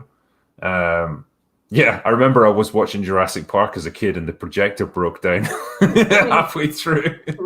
So that was basically an end to the film for us. I've never been in a film where there's been a proper intermission where you can leave for a while. I've never encountered it before, but you'd have to do it with a film like this. Generally, though, I mean, I appreciate films that take their time, and it's if you're watching it at home, it's not a problem. You can take a break whenever you want anyway. But I would rather have a film that's paced appropriately, and if it's an epic, it should be long. And it should take its time, and it should, have all these long, epic, sweeping shots, because that's what's needed to tell the story. If it was a tightly paced thriller, I'd expect it to be well under 2 hours, but it depends on the movie, and this is the kind of one that I guess deserves it. And I think you can't take a movie like that and cut it down to 2 hours and expect to have the essence of it still there. You're going to lose so much. Yeah, it's a giant story they're trying to tell. It really is. I mean, like A Bridge Too Far, it's just a giant thing, and you sort of can't really do it complete justice. Even given 4 hours, you kind of can't. It's that big, it's that involved, that in depth. And yet, I think David Lean's Lawrence of Arabia does do it some justice. I mean, when you read Seven Pillars of Wisdom, it's quite a long book, and there's loads in it. And the screenwriter had his work cut out for him to even reduce it to 4 hours, even, because talking about years of action going on there from sort of 1915 to the end of the war, basically. And it's sort of the story of a whole rising of a people. It's a whole swathe of the earth we're talking about here, the whole Middle East, Near East, anyway. Going all the way up to where they take Damascus, and so it's just a giant story. And of course, they leave loads out in the film because he was killed in a motorcycle accident. Incredibly, one of these guys, he risked his life dozens of times, crazily so, but he survived it all. But then ended up in 1935. Dying in a motorcycle accident. Really? He still went out like a total boss, though, dying in a motorcycle accident. Yeah, refusing to wear a helmet. There you go. Here's the one. People were saying Schindler's List had an intermission. Oh, did it? Okay. I didn't know that. I didn't think it was that long as a film, but maybe they maybe just needed to let people have a breather because it's pretty intense. Yeah. We did mention Kelly's, or didn't know. Did we mention Kelly's Heroes as a movie? We talked about The Dirty Dozen, but I don't think Kelly's Heroes. I mean, that's a great one. I've reviewed that on my second channel. Just a great fun movie. Funny, like great cast. Donald Sutherland, Telly Savalas, and Clint Eastwood in one movie. Brilliant. Yeah. Just seeing if anyone else had mentioned them. Return of the King had an intermission. I don't believe that. It definitely didn't in my cinema. Yeah, I don't recall. I think I saw all three at the cinema, and I don't remember an intermission. Might be wrong. But yeah, overall, like I say, it took me by surprise when you picked Lawrence of Arabia, but a truly epic film. And I don't think many people would disagree that it's an awesome addition, so yeah, man, I think that's our 5 revealed for each of us. So I got Where Eagles Dare, The Big Red One, Black Hawk Down, Platoon, and A Bridge Too Far. And you had, what was your ones again? I had A Bridge Too Far, Lawrence of Arabia, The Duelists, Oh yeah, Apocalypse Now, and Great Escape. The Great Escape. There we go. I would say between us, we've named some pretty good movies there. If you guys watching this in chat haven't seen all 10 of these movies, you should put that right, because those are some good recommendations right there. And there was some great. There's a few great other recommendations by people which didn't make our lists, but nonetheless are sort of solid 9 out of 10s. Say. I think when you get into that genre, like, because war movies of whatever kind, whatever conflict you might be talking, like, they've been around almost as long as movies have, and so there's such an enormous range of films to pick from. And we were both saying that how difficult it is to just pin it down to 5. Or our list of movies that almost made the cut probably could fill a whole book. There's so many. But yeah, like these have been great. Like, it's been awesome to talk about these. I know that we've still got some super chats to get through. Just wanted to make sure have you got time to do a few more? Or? Oh yeah, no, absolutely. Go ahead. Okay. Please do. All right, cool. So there was quite a few super chats I still had to cover, and I don't want to miss any out. So Beach Lover says, watch War. It's a 2019 film with Tiger Shroff. It's a really good James Bond-like agent movie with a lot of toxic masculinity and great action. Well, you had me at toxic masculinity. I'm sold. That's great. Mick Lally says, can you ask History Bro if Invasion USA is historically accurate? Invasion USA? I don't know that. Invasion USA. Okay. Sorry, I don't know it. That is directed by Joseph Zito. Oh, it's got Chuck Norris in it. I mean, the poster says it all. He's dual wielding a pair of Uzis with a denim shirt on. What more can you ask for? That's peak Chuck. Chuck Norris wielding Uzis. Yeah, I'm on board. Yeah, that's the 80s in a nutshell right there. So yeah, it's absolutely historically accurate. Yes. Chuck Norris is the reason that the Cold War never turned hot. I can confirm that Chuck Norris did single-handedly win the Cold War. Yeah. Exactly, yeah. Dr. Zauerdin says, from hell to victory, we are the fighting first, no mission too difficult, no sacrifice too great, duty first, victory. The long motto call of the 1st Infantry Division, Fort Riley, Kansas, USA. That's my combat patch 2 drinker. Nice. That was referencing the big red one. I feel like I must have butchered the motto there, but that's a pretty fucking cool motto. Looney Lenny says, just saw Dune. Fantastic movie. Yeah, I enjoyed it. I really did. The new one, the brand new one? Yeah. I haven't seen it yet. Is it good? It's good, yeah. Oh, okay. It's got a few issues, a bit slow at times.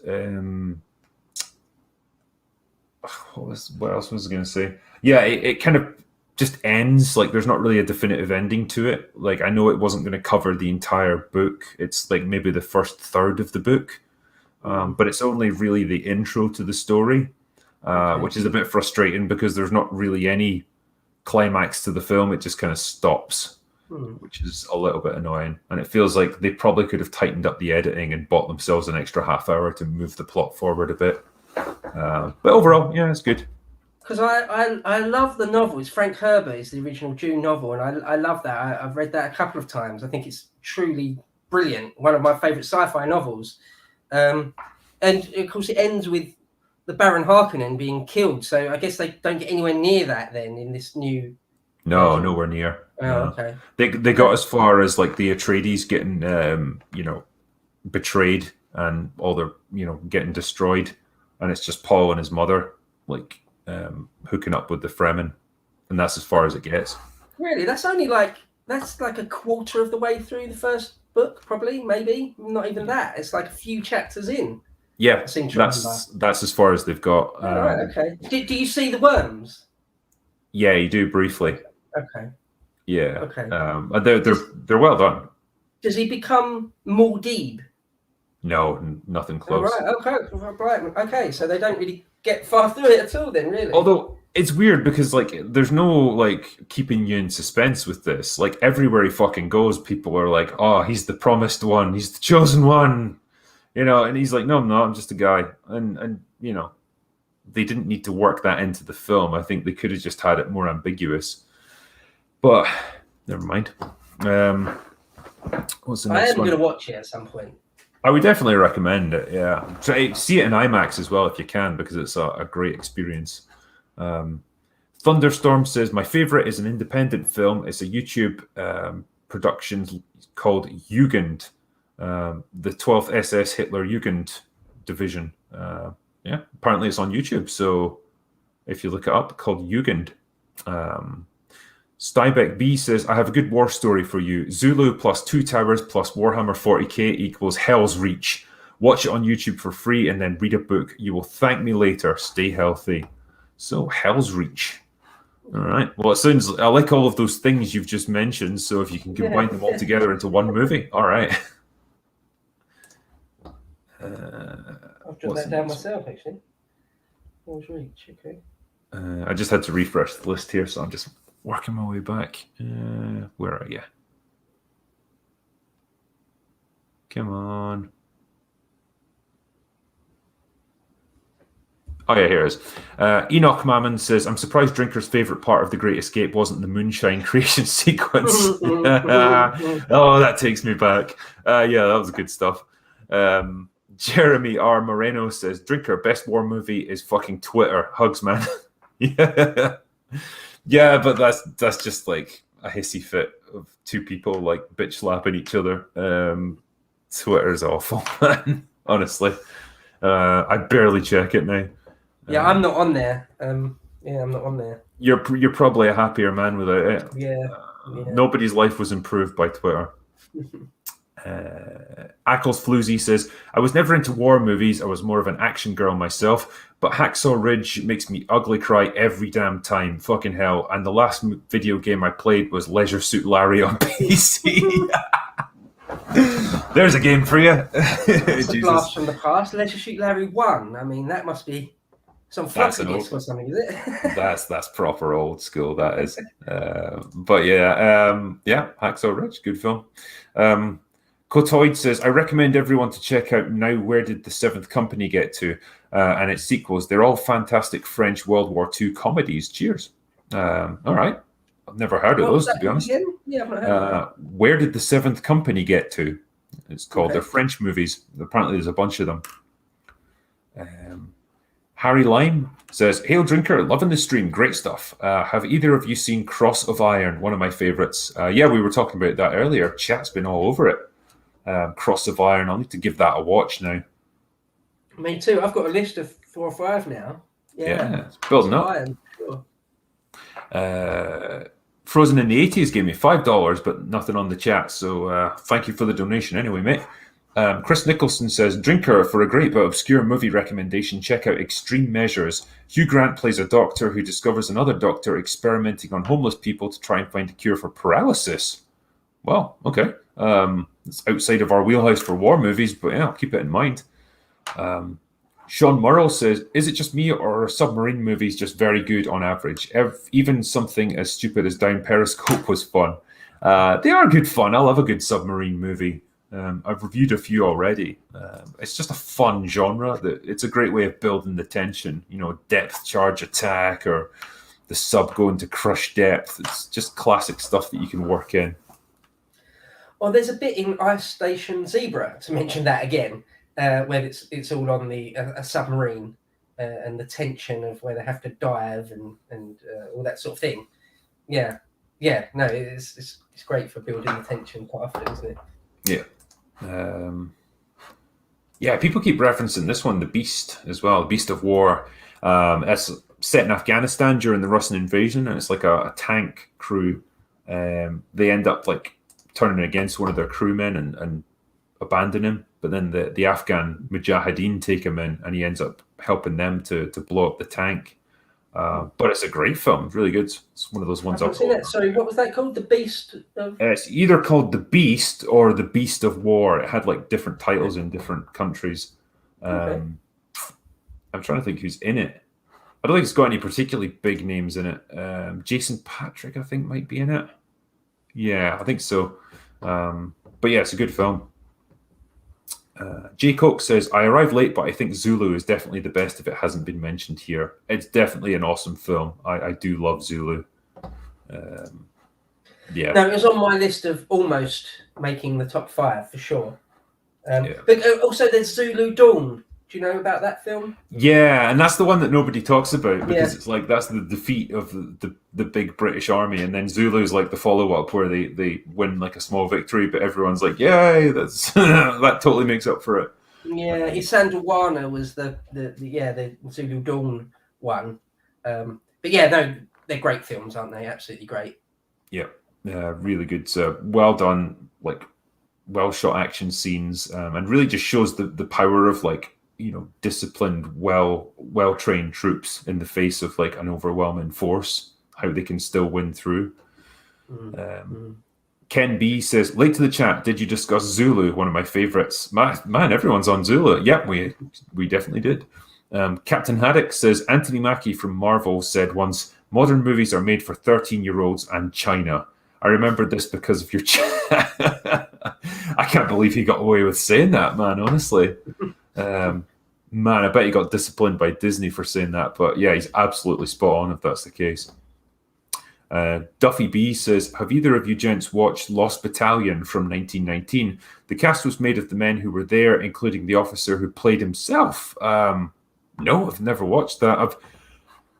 I feel like they did a remake of that, just like maybe 10, 15 years ago.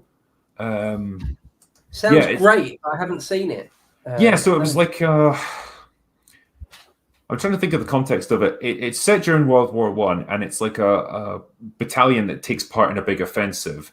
And almost without realizing it, they find a gap in the German lines and are able to advance through it. The Germans then kind of seal the gap, and they're kind of cut off from everyone else, and they've got to hold out. But they become like a thorn in the German side, and it eventually allows the rest of their force to break through and get to them. But like it's just a battle of survival, I think. I didn't know there was an original version though from back in the day. All right, so they remade it. I see. Yeah, I definitely remember seeing a movie called The Lost Battalion. Wormy Spoons says, speaking of bad writing, I think the CW have outdone themselves. 4,400 new series. Check it out for your vid drinker. Superman is gay now, by the way. Tangerine. Yeah. The CW is just like, what do you even call it? It's like a fucking landfill of entertainment.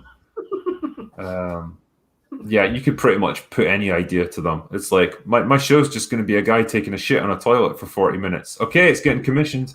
They'll do anything. I haven't really watched a lot of the sort of DC and Marvel stuff. A lot of it, I've just let it pass me by. The older I get, the less inclined I am to sort of even give things a hearing. Like I saw like Ant-Man. Is it Ant-Man with Paul Rudd? Yeah. And there was another one of the ones where everyone was in it, where Ant-Man gets really big at one point. Do you remember that one? Yeah. That's in Civil War. Is like when they're having a big fight and he just turns himself huge. That's like the last one I bothered watching, and I was like, I'm done with this whole thing. It's just silly. It's just of no value to me. Sorry, I don't think you're missing out on much really with this. I did like K-19 though. The that Brood in 62 is referencing here. So a Soviet submarine, the reactor melts down or goes critical or something. So it's like a Chernobyl at sea, and they have to like bodge together a cooling system to keep it from exploding.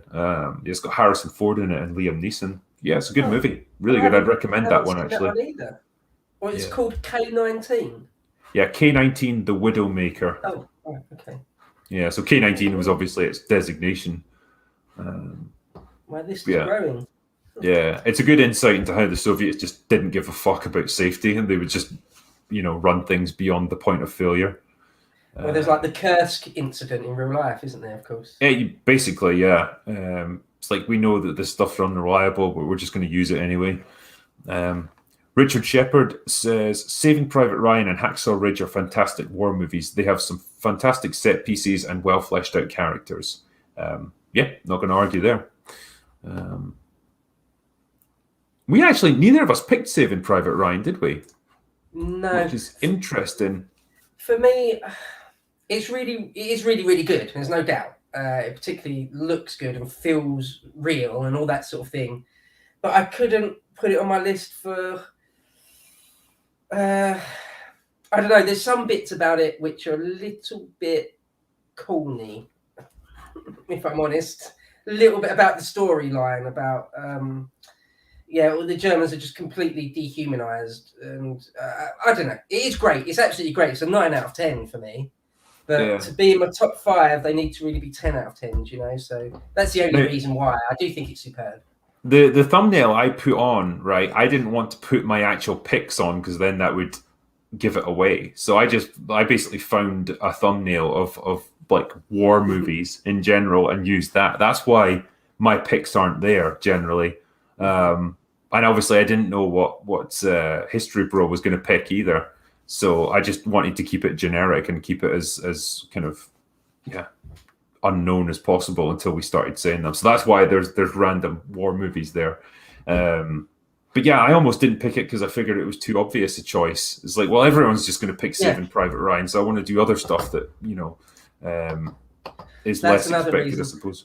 Waterloo and Saving Private Ryan, I sort of deliberately didn't pick, even though they could easily have made the list. Yeah. What's this? Novo Brainic says, check out Cinema Tyler's YouTube channel. Got amazingly intricate breakdown of Apocalypse Now and Full Metal Jacket. Greatest war movie, come and see. Okay, yeah, people were mentioning Come and See as a good film. So Cinema Tyler, he's got good breakdowns of Apocalypse Now and Full Metal Jacket, so I'll give that a watch.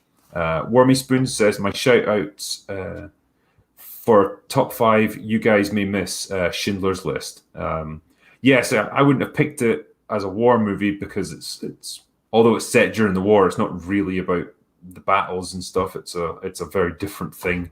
And damn, as much as it's an incredible movie, it's not one I feel compelled to watch very often, if you know what I mean. No, exactly like The Pianist. As I say, with like A Bridge Too Far or Lawrence of Arabia or The Great Escape, if it's on TV, I'm watching it, even though I've seen it a bunch of times. Not so much with Schindler's List.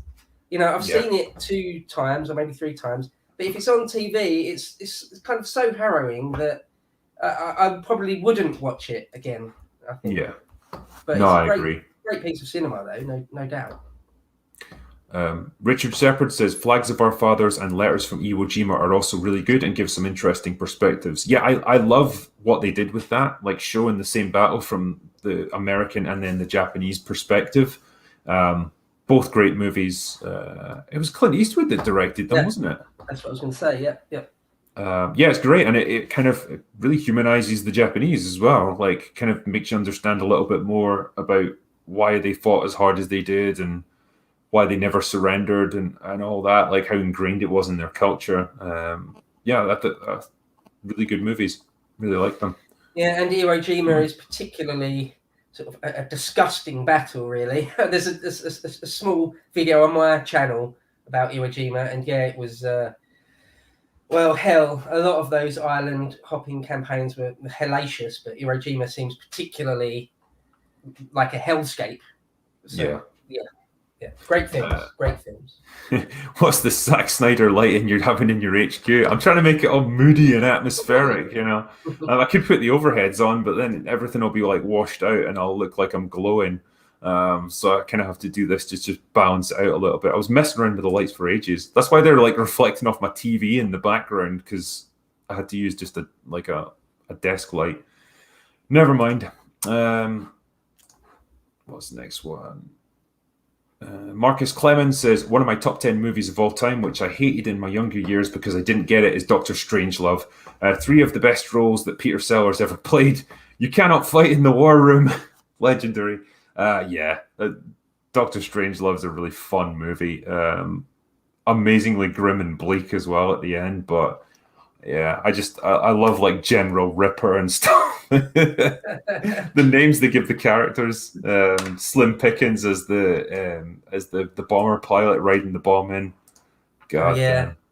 I love that movie. There's one character that Sellers plays where he's like the English sort of under commander to the American sort of crazed CO. Do you remember that? And he's sort of trying to convince him not to drop the bomb or something. And yeah. You know, now listen here, Jack. Maybe we should reconsider this, Jack. Yeah, remember that? Yes, trying to be terribly British and polite to him, and it's like a guy who's about to start the nuclear apocalypse. Now steady on, Jack. Perhaps that's not the best idea after. No, Peter Sellers was, he's great. Yeah. Oh yeah, there's James Earl Jones is in it as well. Yeah. I need to rewatch it. It's been a long time since I've seen that. Actually, he's one of the bomber pilots with Slim Pickens. I love how Slim Pickens plays a guy called Major Kong, and his nickname is King. Oh yeah, it's so silly. 6 Turning 4 Burning says the Night Witches flew PO2 biplanes. They were so light that the pilots would cut their motors and glide in on the attack. Ah, that's cool. Silently. Yeah. Silent agents of death. Yeah. Scary. That is pretty cool. Gliding in. Enoch Mammon says, Black Hawk Down, aka Ridley Scott's last great movie. Everything after it has been either mediocre or complete garbage. I'm looking at you, Prometheus and Alien Covenant. Yeah, they're shit. But I like The Martian. I thought that was good. Matt Damon.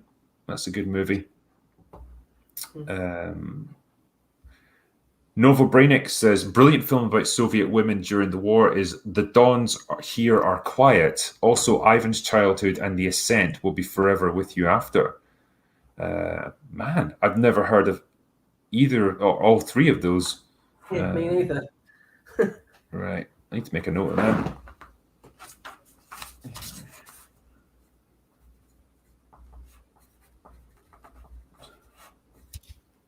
Nice. All right. They're on the list. Video Williams says, my toughest army-bound college buddy's favourite scene in film, the helicopter attack in Apocalypse Now. His favourite character, Sergeant Hartman in Full Metal Jacket. I mean, yeah, both fantastic.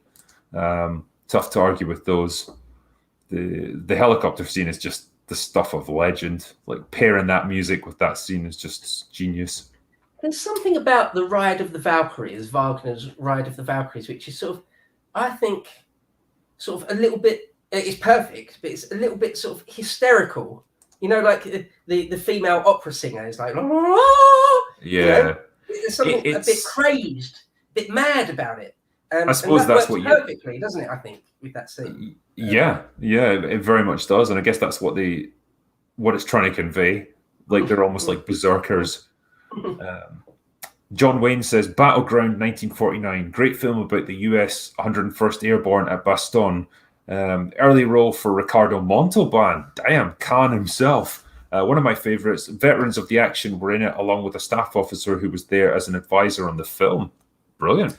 Bastogne was when they were caught at the Battleground 1949. Not heard of that either. Wow. I guess that's the year it was made, 1949. Bastogne was during the Battle of the Bulge, wasn't it, when the Americans were cut off by the Germans attacking. And when the Germans offered the Americans to surrender, the commander said, nuts. Yeah. In other words, go fuck yourself. Yeah. Brilliant. Yeah, brilliant stuff. Royu says, you could... Sorry... I'm trying to read this. You could not be a member of the Nazi Party when you were serving in the Wehrmacht, but they still committed many crimes anyway.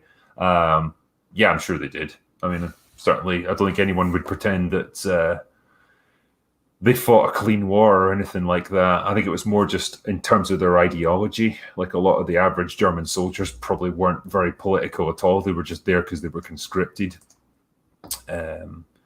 SCB Wellbeing says Blackadder goes forth, especially the last episode. Despite the humor, it was an authentic war series. That final episode was pretty devastating to watch. Yeah, just pairing comedy and tragedy like that, they just go so well together.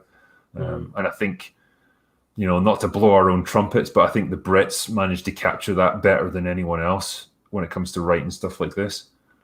All the Blackadder series, one of the first things that sort of fired my imagination for history. Absolutely. I was a little bit older by Blackadder Goes Forth, but they were one of the key things in my childhood, which made me fascinated in history. So I love Blackadder. Absolutely love it. Nothing says rewatched Scary Movie last night. 10-year-old versus 30-year-old. That's what that means. That was why that joke was funny. Lots of things in there I wasn't going to get being a 10-year-old the first time around. There's a lot of movies like that where you watch them when you're a kid and you're like, oh, don't really get that, but then you see it as an adult and you're like, I see what they were doing. I like the Scary Movie films though. The first one was pretty funny actually. I think it's one of those ones that's held up pretty well. Enoch Mammon says 3 classic war movies that are not too many modern moviegoers will have seen. Sergeant York with Gary Cooper, To Hell and Back, where real life war hero Audie Murphy plays himself, and The Longest Day with John Wayne, Sean Connery, and Henry Fonda, amongst others. I've seen Longest Day. I haven't seen To Hell and Back though. Longest Day was fantastic. No, I'm pretty much the same as you there. And Longest Day is, again, it sort of just didn't really make the list. Yeah, like for me, it was Longest Day or The Great Escape, and The Great Escape won out. But yeah. Video Williams says, my two favourites are The Battle of Britain and Tora, Tora, Tora, both of which showed the enemy as thinking men and in their own language. Both really good movies. Again, both those are on my list. Nearly made. Yeah. Nearly. I really like Tora, Tora, Tora for the sheer like destruction of it. That must have been a hell of a movie to make. I mean, action movies now are easy to do with CGI and stuff, but that was all done with like practical effects and miniatures and stuff. And damn, it looks good even today. With A Bridge Too Far, that was one of the most expensive films ever to be made at that point. Again, the late 70s. It was in excess of $26 million, if you can believe that. But I think Tora, Tora, Tora was also quite expensive. And yeah, of course, again, no CGI. So I think maybe even a couple of stunt guys were wounded or even killed in the making of that, if I'm not mistaken. I might be wrong about that. But no, Tora, Tora, Tora is a great one. Really, really good film. Must watch if you're interested in the War in the Pacific. Yeah.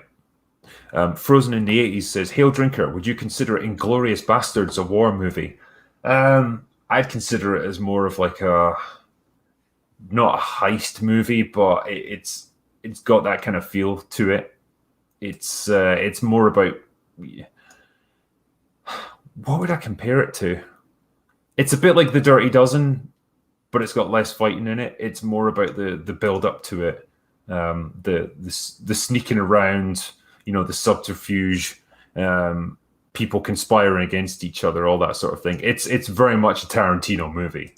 I wouldn't quite put it into the category of a war movie. I think it's more sort of a Tarantino wet dream about what World War II should have been like, rather than. I mean, we did a film with Mauler, Longman, on Lotus Eaters about that, and that's a great one. Yeah, I'd love to speak to Az. Actually, I think he's a very funny guy. He'll have a baby face. One time, I'd love to have a conversation with him at some point. But yeah, with Mauler and that Tarantino movie, I love it. Even though as a history nerd, it's so far off the main beam. It's so far away from truth, from authenticity. But if you can get over that, if you don't mind that too much, then I think it's a great story.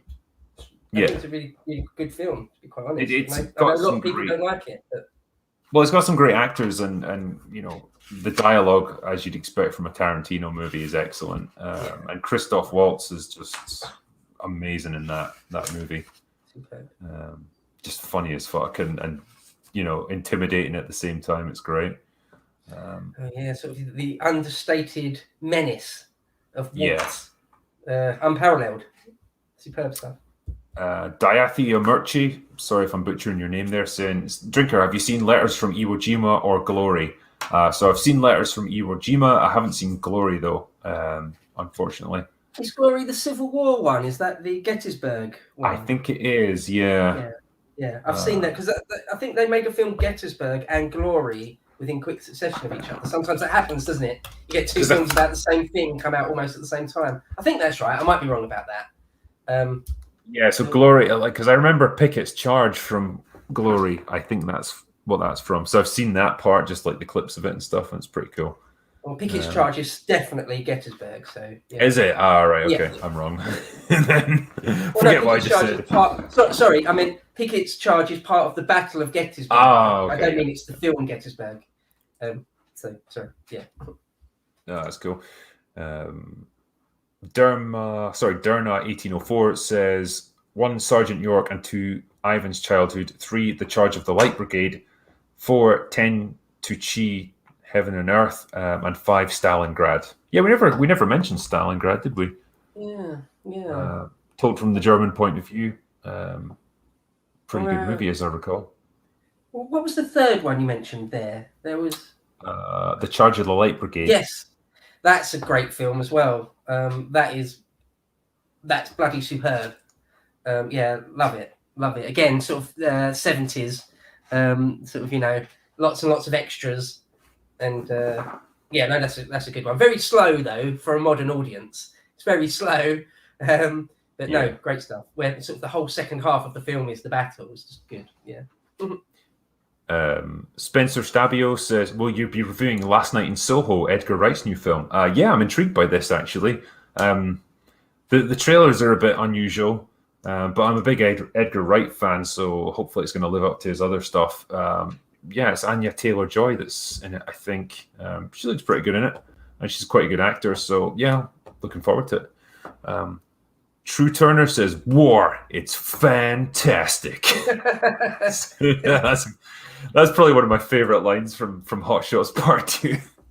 The way the guy delivers it as well, it's just awesome. Dr. Jones says, old school, Zulu, new school, Black Hawk Down. Can't argue with that. Both like similar premise, really. George says, regarding NFL content, Drinker, the shipping news and the Grand Seduction, Bo NFLD is massively important in pre-war history and the first English colony. Okay.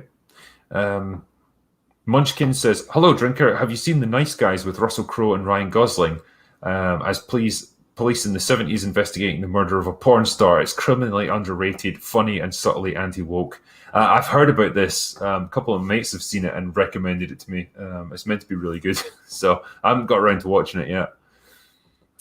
0 Hour Discussion says, Drinker, will you review Prince of Darkness? Hail. Well, I've done Mouth of Madness, and I've done The Things, so I might as well round out the Carpenter trilogy and do Prince of Darkness as well.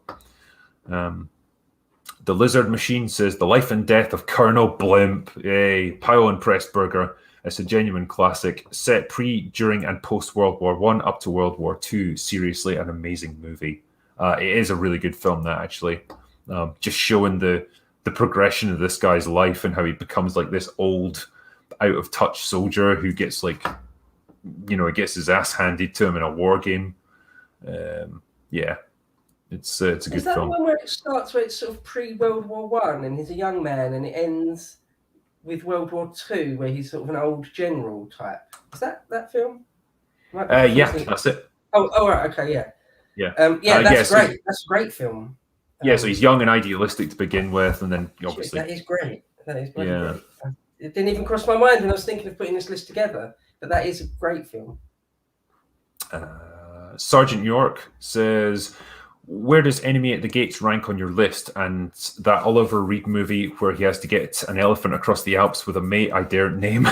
Enemy at the Gates is great. I think for me it was in my list of films that just almost made the cut. Let's see. Is that Jude Law in Stalingrad? Is that yes? That one? Right. Yeah. It's pretty good. It's pretty good. I mean, it takes quite a lot of liberties with the real sniper, but the spectacle of it, the cinematography is all really good. Ed Harris is great in it as the German. Oh yeah, Ed Harris. Yeah. And the battle scenes at the beginning are just incredible. Where some of the soldiers are going into battle without even a weapon. All they've got is some spare ammunition to hold until they find one from a dead comrade. Yeah, like one rifle between three. Yeah, basically. And if you take one if you take one step backwards, your own side are going to kill you. It's like, geez. Yeah, exactly. It's like, who do you want to kill you, the Germans or the Russians? Because one of them are going to do it. I remember it had Bob Hoskins as Khrushchev as well. Yeah. It's a weird choice, but he actually plays him really well. It works. He looks a bit like him. Yeah. Adam Young says, Battle for Los Angeles is good, in my opinion. Have you seen the latest Pearl Harbor movie? It has a B-list cast mostly, but gives a solid historical feel. Is that Midway you're referring to? Because I've seen that and I liked it. I thought it was pretty decent. Again, not a huge cast, but decent movie. It's obviously more about the Battle of Midway, but it's got Pearl Harbor at the start. It's pretty good. Battle Los Angeles. What's the one with Ben Affleck in it, which is set in the War in the Pacific? That is Pearl Harbor, but that's that's like 20 years ago that was made. It's a fairly old one. And is complete dog shit. Yeah, I mean the the explosions and stuff are nice, but the actual story around it is nonsense. Randomity says, Drinker, Platoon is probably the best and most accurate war movie ever made. I mean, I certainly liked it. J. Aaron Packus says, Dead Snow, most historically correct war movie. Dead Snow. I need to look this up. Is this what I'm thinking it is? Dead Snow. Again. Rings a bell. Oh, yeah. Yes. Aye. It's a kind of horror comedy where like Nazis come back to life as zombies because they've been frozen in the snow. Yeah. I remember this.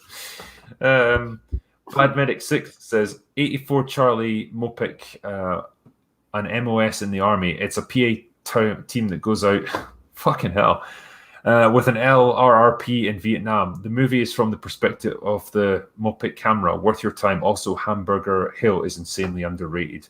There was a lot of abbreviations in that message there. But yeah, Hamburger Hill, really good war movie. It's like Vietnam, but like done in almost like a trench warfare from World War One. It's like such a grinding battle of attrition. And I think that was based on a true story as well. There's a real hill that they spent a lot of blood to take. Yeah, they just could not get up this fucking hill because it was so heavily defended and the terrain was awful.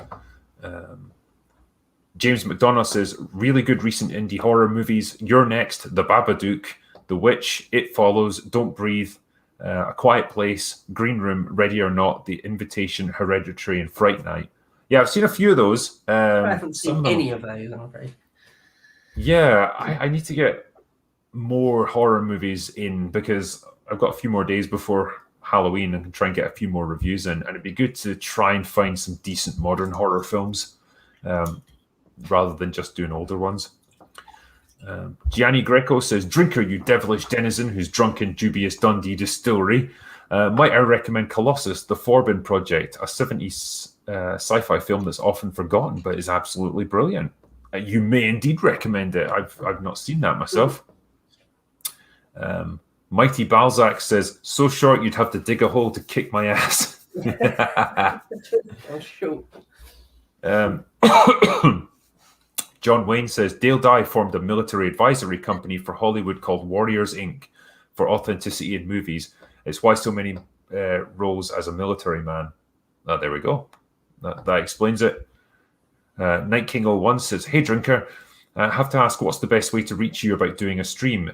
Also, watch John Woo's Red Cliff, amazing war film. Sorry, John Woo. Sorry, not John Woo. He's a very different director. Right, okay. The best way to reach me, I guess, is the business email address on my channel. I've got quite a few streams booked in over the next couple of weeks, so I'm going to be pretty stacked until that's all over. Novo Branach says, War and Peace, Soviet adaptation is really epic. They used Soviet army in battle scenes as extras, so they're absolutely massive. Yeah, I bet. No, that sounds good. Swampy Gaming says, the scene you're referring to about the prisoners actually happened. I think I'm right in saying. Also, the 80 seconds sat on their arse on their bridge. That's referencing A Bridge Too Far. So the 80-second didn't move, basically. I'd like to pick their brain about that. I think the 80-second, is that a Son or a Grav? I don't know, but they weren't particularly famed for sitting on their ass. There's a bit in the film with Elliot Gould. Don't know if you remember it, when they have to sort of make pontoon bridges. Yeah. Sort of, and the English are a bit reticent, and he's like, "You can try though, can't you? You can try." Yeah. It's a very intense bit. But no, I don't remember the 80-second particularly failing in their charge of keeping the bridges open. But I mean, I wonder what bridge he means exactly. I'd like to know, but. Yeah. Well, maybe I'll keep an eye on chat, see if he explains it further. But what's the next one? 6 Turn and 4 Burning says, you're right about Monty being cautious. Ike was surprised when he came up with Market Garden. Ike also was cautious with his broad front plan. Yeah, I mean, makes sense. Duffy B says, the Poles, I believe, were training to drop into Poland in conjunction with the 44 uprising and got denied to appease Stalin. And they were used in Market Garden instead. It would have been tough to try and fly paratroopers over to Poland across occupied Europe, and especially in 44, that would be a hell of a thing to try and do. I don't know how they would have made that work.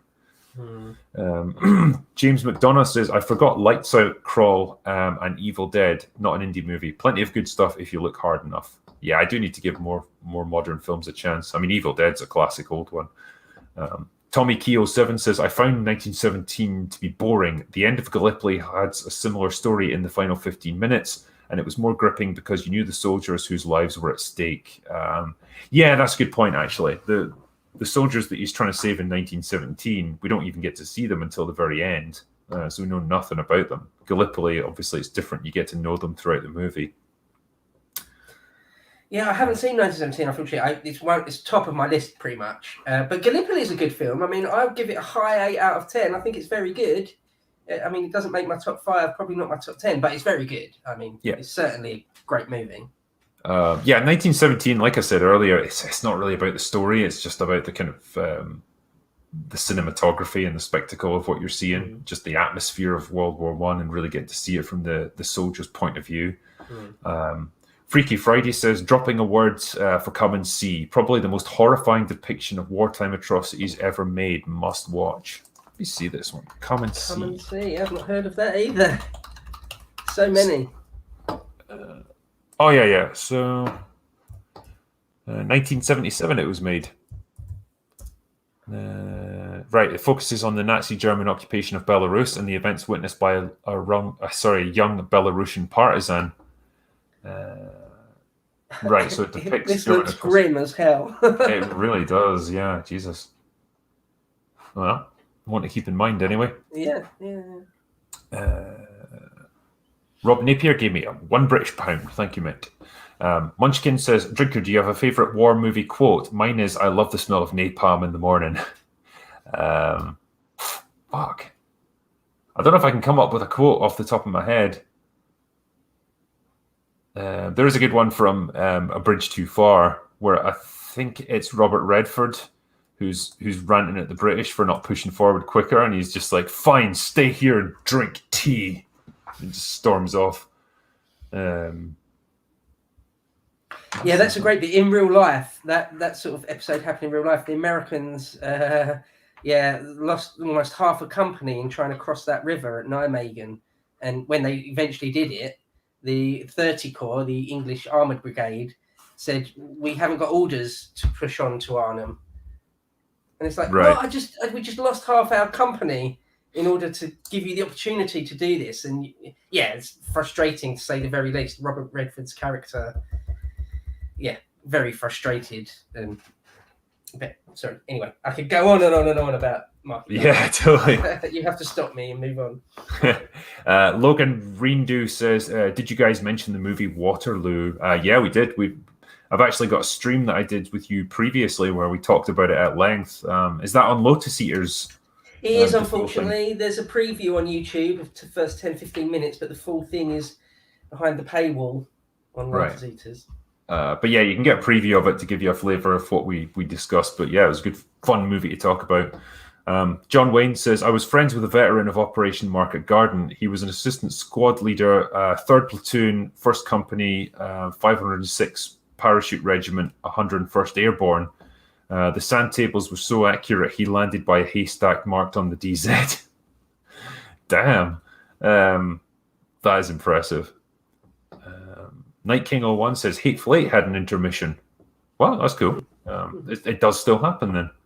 Enoch Mammon says, Ben-Hur is 3 hours and 45 minutes long, not counting the intermission. I personally think it's the greatest film ever made. I mean, it's definitely up there. Like, it's well regarded. Fiery Waco says, Izoroku is the best war movie that you've never seen. It's a World War II from the Japanese Navy perspective. Okay. Yeah, another one I've not seen. Yeah. WG says, have you seen 84 Charlie Mopic? It's a full combat camera movie about an LRRP mission in Vietnam. Pretty good. No, I haven't seen that, I'm afraid so. I don't know. I think we're almost there.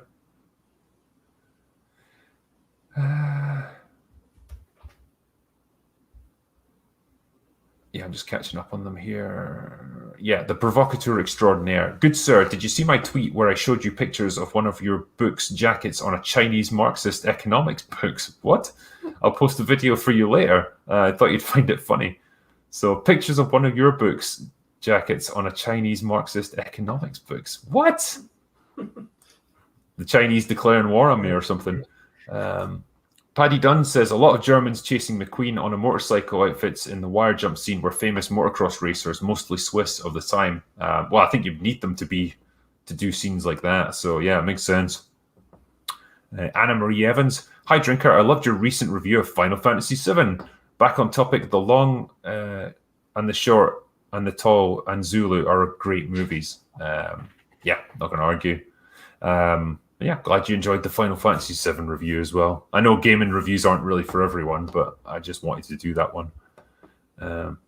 MJ Spa says, hey Drinker, thanks for the reviews. You're a great observer, articulate, and of course have a wicked sense of humour for a drunken arse.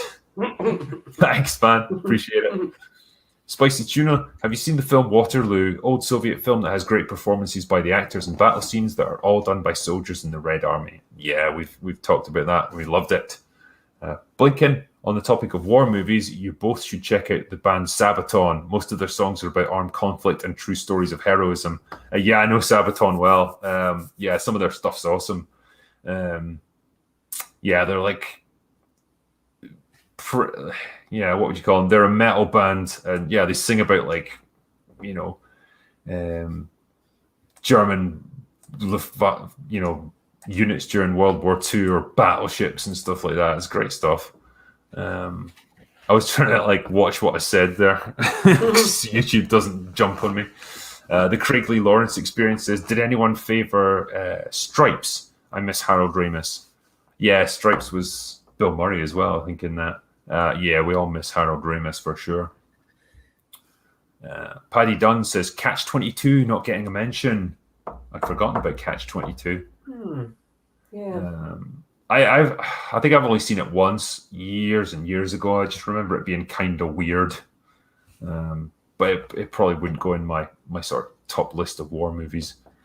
It's funny, I've got a funny relationship with Catch-22. I think it's one of the novels I was sort of cajoled into, forced to read when I was sort of just about old enough, sort of 17, 18 years old. Joseph Heller, great novel, but yeah, again, it's sort of surreal. And the movie they made out of it, I don't think really did it justice. The book is incredible, very, very good. And the movie, if I remember correctly, I've only seen it once, and it was many moons ago. And it didn't really do it justice. If I remember right, I may have that distorted in my mind, though.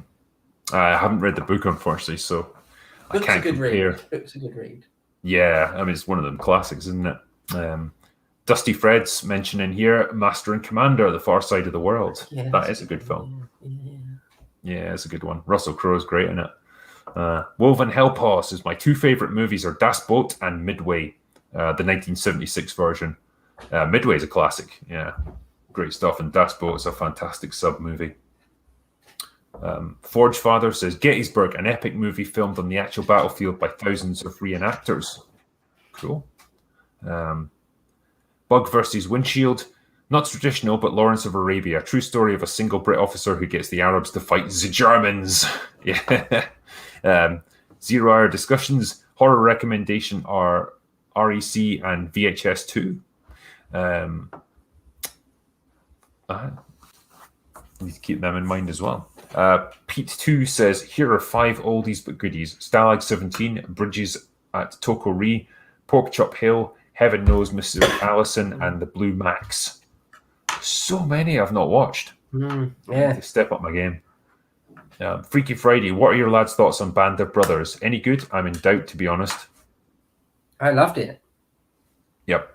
Didn't love The Pacific, but I love Band of Brothers. Yeah, brilliantly staged, great cast, great performances, great scripts. Yeah, the combat, I think some of it was even better than Saving Private Ryan's battle scenes.